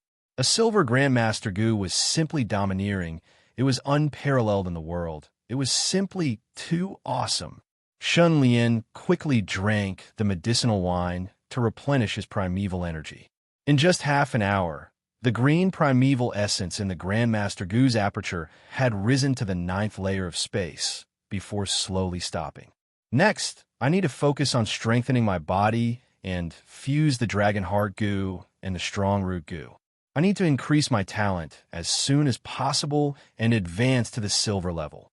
After Shunlian made up his mind, his face was filled with determination and excitement. For this, he made an even more intense training plan overnight. Outside Ronghua City, about 30 li away, there was a waterfall. Abundant water poured down from Wei River's cliffs, roaring like thunder, forming a hanging valley waterfall with a width of about 20 meters and a height of about 80 meters. The river water poured down, forming a huge impact force. Shunlian's upper body was bare, standing under the rumbling waterfall, letting the fierce river water crash on his body. With such a terrifying impact force, no one would be able to hold on for long. Shunlian was like an unchanging statue, proudly standing under the waterfall without moving. Every time his body reached its limit, he would grit his teeth and persevere. Every time the Dragon Heart Goo responded at the crucial moment, the heart beat strongly, and a faint dragon roar could be heard. At the same time, a cooling sensation gushed out from his kidneys and spread throughout his body. His kidney energy was like a rainbow. All of a sudden, Shunlian's chi and blood surged. He was full of vigor and vitality, and he persevered. Under such intense tempering, it did not disappoint his expectations. The fusion of Dragon Heart Goo and Strong Root Goo increased by leaps and bounds. A few days later, along with a burst of light flowing on the interface, Shunlian's eyes flashed, revealing great joy. Dragon Heart Voodoo, Bronze Ranked Level 1, Special Effect. Dragon Blood Mysterious Yellow, Assimilation Progress 10%. Consume 100 Bewitchment Points to evolve the Dragon Heart Voodoo by 1 level. Do you wish to evolve it? Strong Root Goo, Bronze Level 1, Special Effect. Rainbow Kidney Energy Fusion Progress, 10%. Consume 10 Bewitchment Points to evolve the Strong Root Goo by 1 level. Do you want to evolve? Of course. Evolve Dragon Heart Goo. Evolve Strong Root Goo. Shunlian's eyes shone, and as his thoughts flashed, the area below his chest and stomach once again felt an electric shock like numbness, stronger than before, causing him to shiver uncontrollably. After an unknown amount of time, the numbness receded like the tide. The information on the interface was updated again. Dragonheart, Goo, and Strongroot, Goo had both evolved to Bronze Level 2, and at the next stage, the assimilation progress needed to reach 20% before they could continue to evolve. A moment later, as expected, an even stronger feeling of hunger assaulted him. Grandmaster Goo, Iron Jade Goo, and Milk Cow Goo were frantically refining primeval essence in their apertures. Bronze-colored primeval essence surged, gradually submerging the entire aperture. My talent has increased again. Shun Lian laughed heartily, going crazy with joy. He was already prepared, and crazily drank jar after jar of medicinal wine. The second day, Shun Lian's 2 apertures were filled with bronze primeval essence, and all of the space was filled with bronze primeval essence. And this signified that he had finally advanced to Bronze Level 10 Goo Master. Next, I have 2 goals. One is to continue to raise my talent, and 2 is to refine the Bronze Primeval Essence into the higher level Silver Primeval Essence. Once I do this, I can advance to a Silver Goo Master. Furthermore, the Milk Cow Goo is of great help to refine the Bronze Primeval Essence, but it won't work when it reaches Silver Primeval Essence. I have to quickly find a goo to fuse with and evolve it, or find a goo to replace it. Shun Lian's pupils were deep and penetrating. His heart was bright, without a trace of confusion, and his future path was very clear. Young master, Miss Huang Meifei has sent someone to pick you up. Bai Ling said softly outside the door. Pick me up? Shun Lian frowned, only now remembering that he had promised Huang Meifei to go sightseeing. Today is the hot summer day. Time really flies. All right, I'll go out and play for a few days and take the chance to earn some bewitching points. Shun Lian's lips curled up, and he changed into a fresh set of clothes. Carrying the chasing wind sword, he went out with Bai Ling. A horse carriage stopped at the entrance. The coachman smiled and said, "You must be young Master Shun. Miss said that if I can't pick you up, I can forget about going back alive. Thank you for your trouble." Shun Lian chuckled, not knowing whether to laugh or cry. This could be considered as being chased by someone. The 2 got on the horse carriage. Thump, thump, thump. The horse carriage slowly drove away, constantly accelerating. After about 15 minutes, it stopped at a street corner. Shun Lian got off the carriage and raised his head to see Flying Flower Building. Big Brother Shun. At this time, a surprised voice called out from not far away. It was Huang Meifei, wearing a simple and pure white dress. She waved her hands and cheered. Big Brother Shun, over here, over here. Shun Lian smiled and walked over slowly. His gaze swept across the area. He saw that in Yun Han, Jiang Huaihua, and the others were also there. However, in Yun Han stood at the outermost circle, and the others kept a distance from him, as if they were marginalized. When in Yun Han saw Shun Lian, his eyes suddenly showed a strong sense of resentment. The small stone at his feet trembled slightly, as if it was about to fly. When Shun Lian walked over, a black vortex suddenly formed, enveloping him, and Yun Han and the others. Interesting, Shun Lian grinned, opened his paper fan, and gently fanned himself. He walked forward gracefully, smiling and greeting everyone. Brother Yun Han, how have you been? Shun Lian narrowed his eyes slightly, smiling. His gentle gaze flashed on Yun Han's face. Brother Shun Lian, same to you, and Yun Han replied coldly. His sarcastic tone made people look askance. Seeing this scene, everyone had a tacit understanding. Huang Meifei coughed softly, looked around at everyone, and said with a smile, "It's getting late. Let's set off. First, we'll go to Autumn Lake to take a boat. After passing through the man-made river, we'll turn into the Wei River and go up the river. It'll take 3 days, and I hope everyone can get along well and have a good time."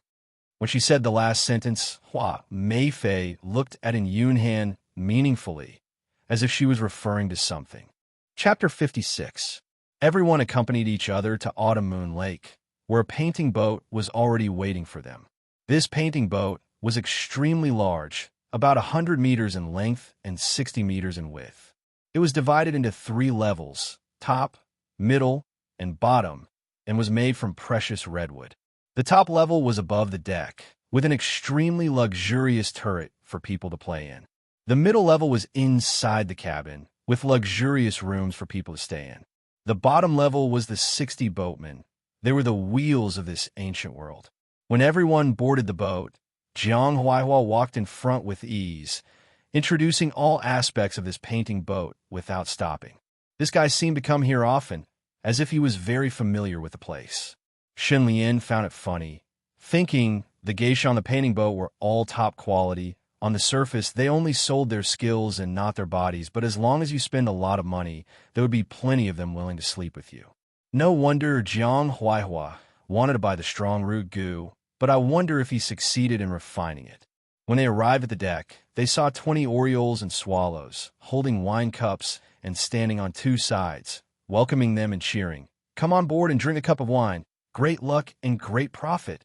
Everyone was overjoyed, taking the wine cups and drinking it in one gulp. After entering the turret, there were tables of fruits and refreshments already prepared. The fragrance of incense filled the room, making people feel much more comfortable after smelling it. After everyone took their seats, a loud bugle horn sounded, and the painting boat slowly moved. Shen Lian had just sat down when he heard the melodious sound of a zither passing through a quiet curtain. The soothing tone, rising and falling at the same time, the gentle and beautiful zither sound was deep, mellow, and not lacking in passion, making people feel refreshed and amazed. The young female zither player behind the curtain had a graceful figure, showing her strength of character, as if she had not yet reached adulthood. Her slender fingers could be faintly seen, and her skin was smooth like cream, fresh and refined. A gust of wind blew, and a string of pearls on the curtain collided with each other, making rustling sounds and inadvertently lifting a corner. Everyone's gaze focused, finally seeing the young girl's face. As expected, she was not yet a marriageable age, but her appearance was already extremely beautiful. Bright eyes and white teeth, a pair of watery eyes that seemed to be able to speak. To have such skills at such a young age, it really made people want to slap the table and cry out in admiration. When Shen Lian saw the girl playing the zither, he was slightly stunned. He felt like he had seen her before. After thinking about it carefully, he said, "Oh, no wonder. This young lady is 70 to 80% similar to Lu Rui. It's like a young lady's version of Lu Rui, as if they were cast from the same mold." Shen Lian was surprised. He wondered if this young lady was related to Lu Rui by blood. Jiang Huaihua, who was sitting next to him, gave a vulgar smile and said, "Brother Shun has good eyesight indeed. Her name is Su Shaoling. She was born with a jade-like physique. What's even more commendable is that she looks extremely similar to Lu Rui. She's a seedling that the pleasure boat specially found and bought several years ago to cultivate. Now, whether it is her talent or her various skills, she has surpassed Lu Rui when she was her age. In the future, she will definitely be the most popular courtesan. Moreover, today is her first time receiving guests. Because of Hua Meifei, we are really blessed to see and hear her." As Jiang Huaihua spoke, his saliva flowed out. He covered his nose with a handkerchief, as if he was having a nosebleed. "Is that so?" Shen Lian was speechless. As they spoke, a beautiful figure suddenly flashed into the hall. She was graceful and charming. She danced to the music, her skirt fluttering in the wind. Shen Lian took a look. Who else could it be other than Hua Meifei? She was wearing a plain white dress that was constantly changing. When she lifted her toes, it was a floor-length dress. When she spun on the spot, it was a colorful pleated dress. When she glided and flew in, it was a strapless dress. Suddenly, she disappeared in a flash, and in the next moment, she suddenly appeared a few meters away. Every dance was graceful and light. The zither music and her clothes danced with the dance, bringing out the best in each other. It was too much for the eyes to take in, and they gasped in amazement. Hua Meifei has refined the rainbow skirt goo. Shen Lian's eyes flashed, and he was surprised. Such a nimble and changing dance was not something an ordinary person could do. Even professional dancers could not do it. The graceful movements were like the skills of a first-rate martial artist in the pugilistic world. Naturally, it was a miraculous effect of the rainbow skirt goo. Seeing this scene, Zhou Kai Shi, Huang Meifei's best friend, suddenly moved to Shun Lian's side and whispered, "Big brother Shun, Huang Meifei put in a lot of effort to make you smile. Do you like it? Did I perform this dance for you?" Shun Lian's heart shook, and his face lit up. No matter which man it was, if they knew that a girl had painstakingly performed this unique dance for them, they would be touched. The zither music slowly stopped, and the dance also ended at the same time. The almost perfect performance made the world silent for a while before it burst into thunderous cheers. "Good. Huang Meifei, you dance so well." Su Xiaoling's zither music is also very beautiful. Their song and dance were perfectly coordinated. They must have put in a lot of effort to have such tacit understanding. Su Xiaoling stood up and bowed to thank everyone. Huang Meifei was panting, but her face was full of smiles, and her gaze was fixed on Shun Lian. "Wonderful, wonderful." Shun Lian clapped and praised, and nodded to Huang Meifei with a smile. Huang Meifei's shy face turned red, and she cutely stuck out her tongue at him. The painting boat gradually sailed out of Autumn Moon Lake and entered a 10-li-long man-made river. After a while, it rushed into the surging Wei River. Wei River's surface was wide, and the water level was high. The water flow was smooth, and the painting boat's speed was much faster. Waves of refreshing wind carried the smell of river water in from outside the window, making people feel comfortable. Some people were happy, while others were unhappy. And Yunhan's expression was sinister, and his heart was gloomy as he thought, "Among these people, I am clearly the most outstanding person, the strongest Gu master. But they still don't put me in their eyes, just like before." He felt that he was already a Gu master, a cut above others, and was looking forward to being in the spotlight. Everyone worshipped him, praised his strength, and even easily obtained Huang Meifei's favor and captured the hearts of all the women. This was how it should be. But the huge difference between reality and expectations made Yunhan extremely unhappy. He walked on the two extremes of inferiority and arrogance. After thinking about it, he blamed everything on Shun Lian. It was Shun Lian's appearance that took away everything he wanted. Unknowingly, a sharp dart appeared in his hand, and he started to play with it. The dart floated above his palm, moving left and right along with his fingers. Its speed was extremely fast, flashing with cold light and carrying some kind of indescribable killing intent. Compared to the last time, when he used all his strength to make the wine cup fly in Fei Hua building, he was much more adept at controlling objects. His mental strength was clearly stronger. It was the deep hatred that gave him greater strength. Jiang Huaihua was extremely envious and said, "Brother Yunhan, your mental strength Gu is really amazing. What rank has it evolved to?" And Yunhan's mouth twitched, and he looked coldly at Shun Lian. With some pride, he proudly said, "To tell you the truth, I was lucky enough to break through white level and advance to bronze level 1 Gu master." While being proud, the dart flew around the room and several times brushed past people's clothes, causing them to cry out in surprise. Huang Meifei took a glance and frowned. "And Yunhan, put away the dart. It won't be good if you hurt someone." And Yunhan laughed heartily and boasted, "Don't worry.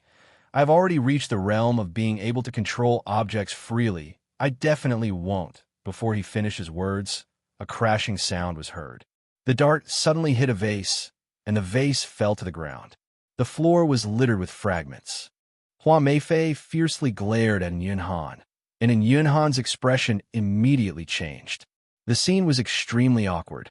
Shun Lian smiled and said, "Horses stumble, people make mistakes. I believe Brother Yunhan only made a mistake and did not do it on purpose."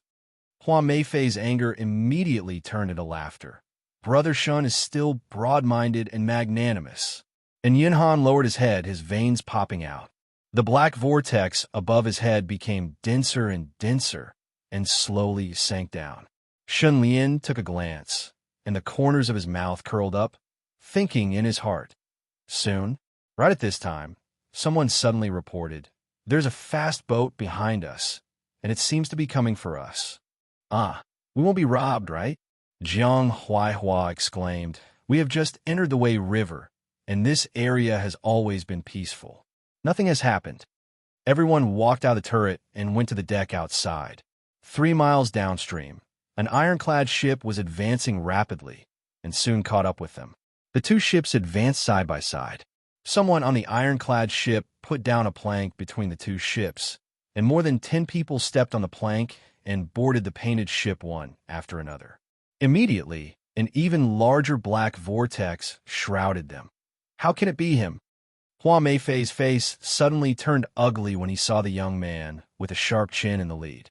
Wan Yong, Wan Yong. Jiang Huaihua was tongue-tied like a mouse seeing a cat. Who is this man? Shun Lian frowned and asked. Next to him, Zhou Caixin's face was slightly pale, and she whispered, "He is Wan Yong, Wan Sanyi's son. In Ronghua City, he is unscrupulous." Wan Sanyi's son. Shun Lian's expression changed slightly, and he said in surprise, "I heard that Wan Sanyi has a daughter and a son, but Wan Sanyi drove them out of the house and gave all his property to Lu Rui. He is just a son who has lost his favor. Why are you so afraid of him?" Zhou Caixin sighed. "You don't know. Wan Sanyi just doesn't want his daughter and son to inherit his property. In fact, Wan Sanyi loves and supports them very much, which also gives them great power.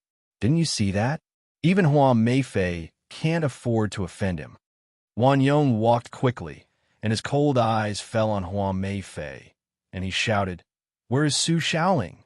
Hua Meifei's face turned pale, and he said in a trembling voice, "This is the boat I booked. What do you want to do?"